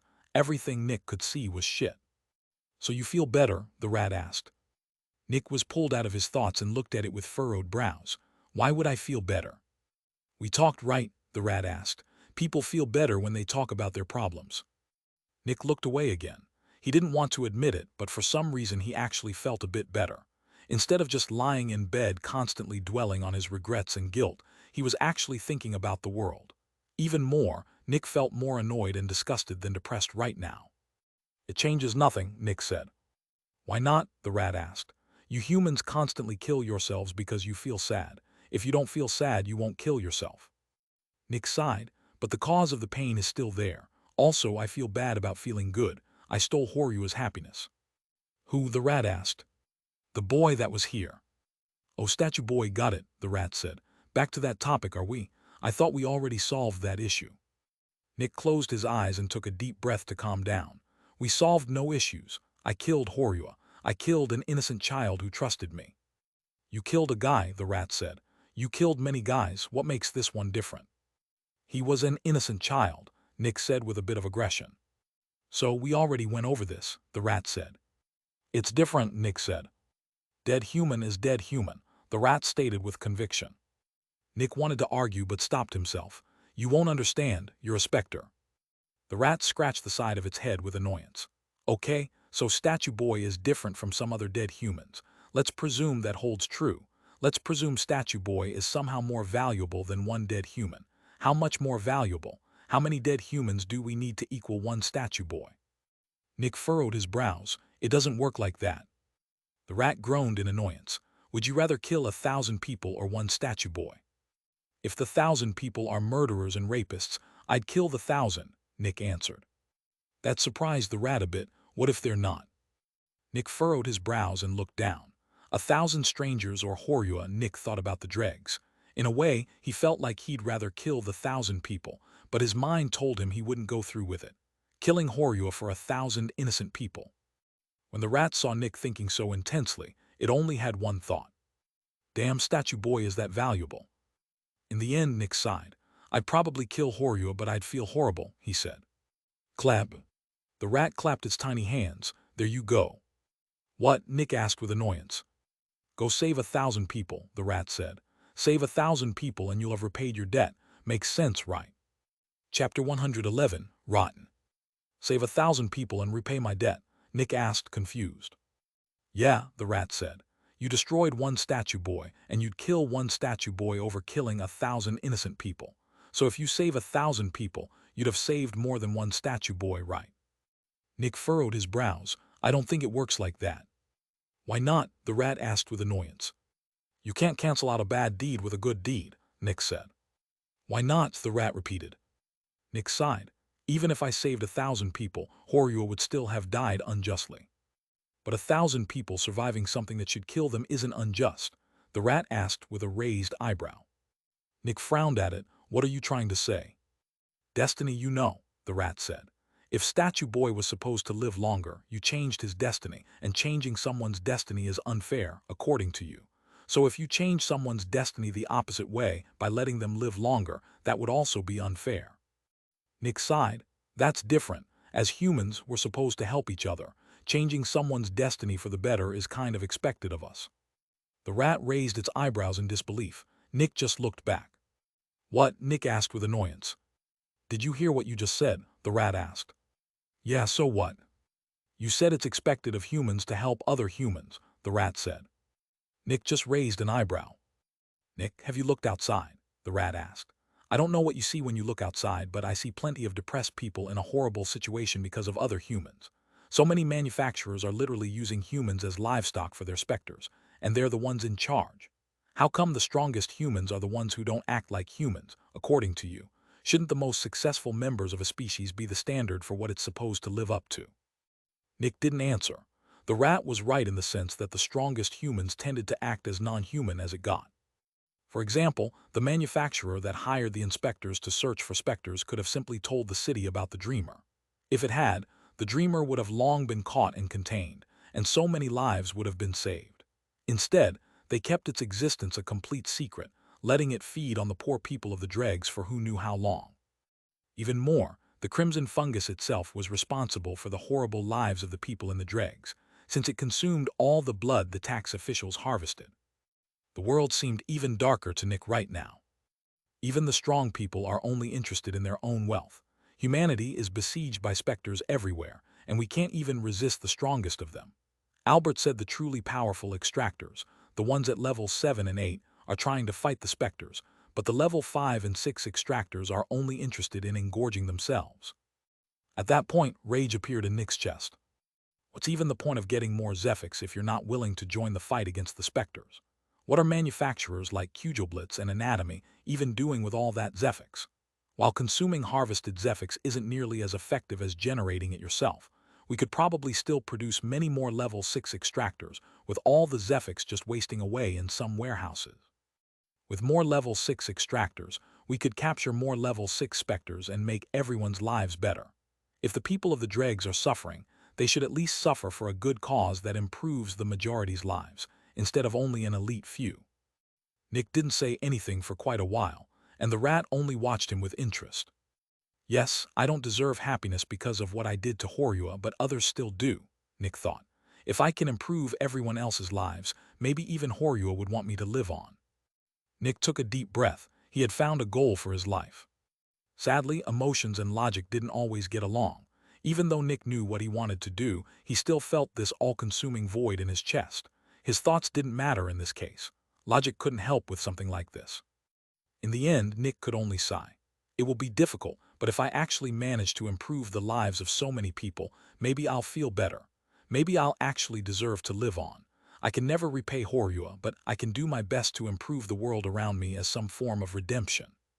For the first time in quite a while, Nick stood up from his bed and walked to one of the windows. He looked at the city outside. The shining sun illuminated the gray and brown buildings. There were no plants anywhere. The air was stale and barely moved. The people moved around with care. Men kept an arm around their women, and the women kept an arm around their kids. What were these people afraid of? It wasn't the specters. While specters were humanity's enemy, the vast majority of humans never came into contact with one, except for Nurse Alice or the Nightmare Maybe. No, these people were afraid of other people. People in the Dregs often secretly killed each other.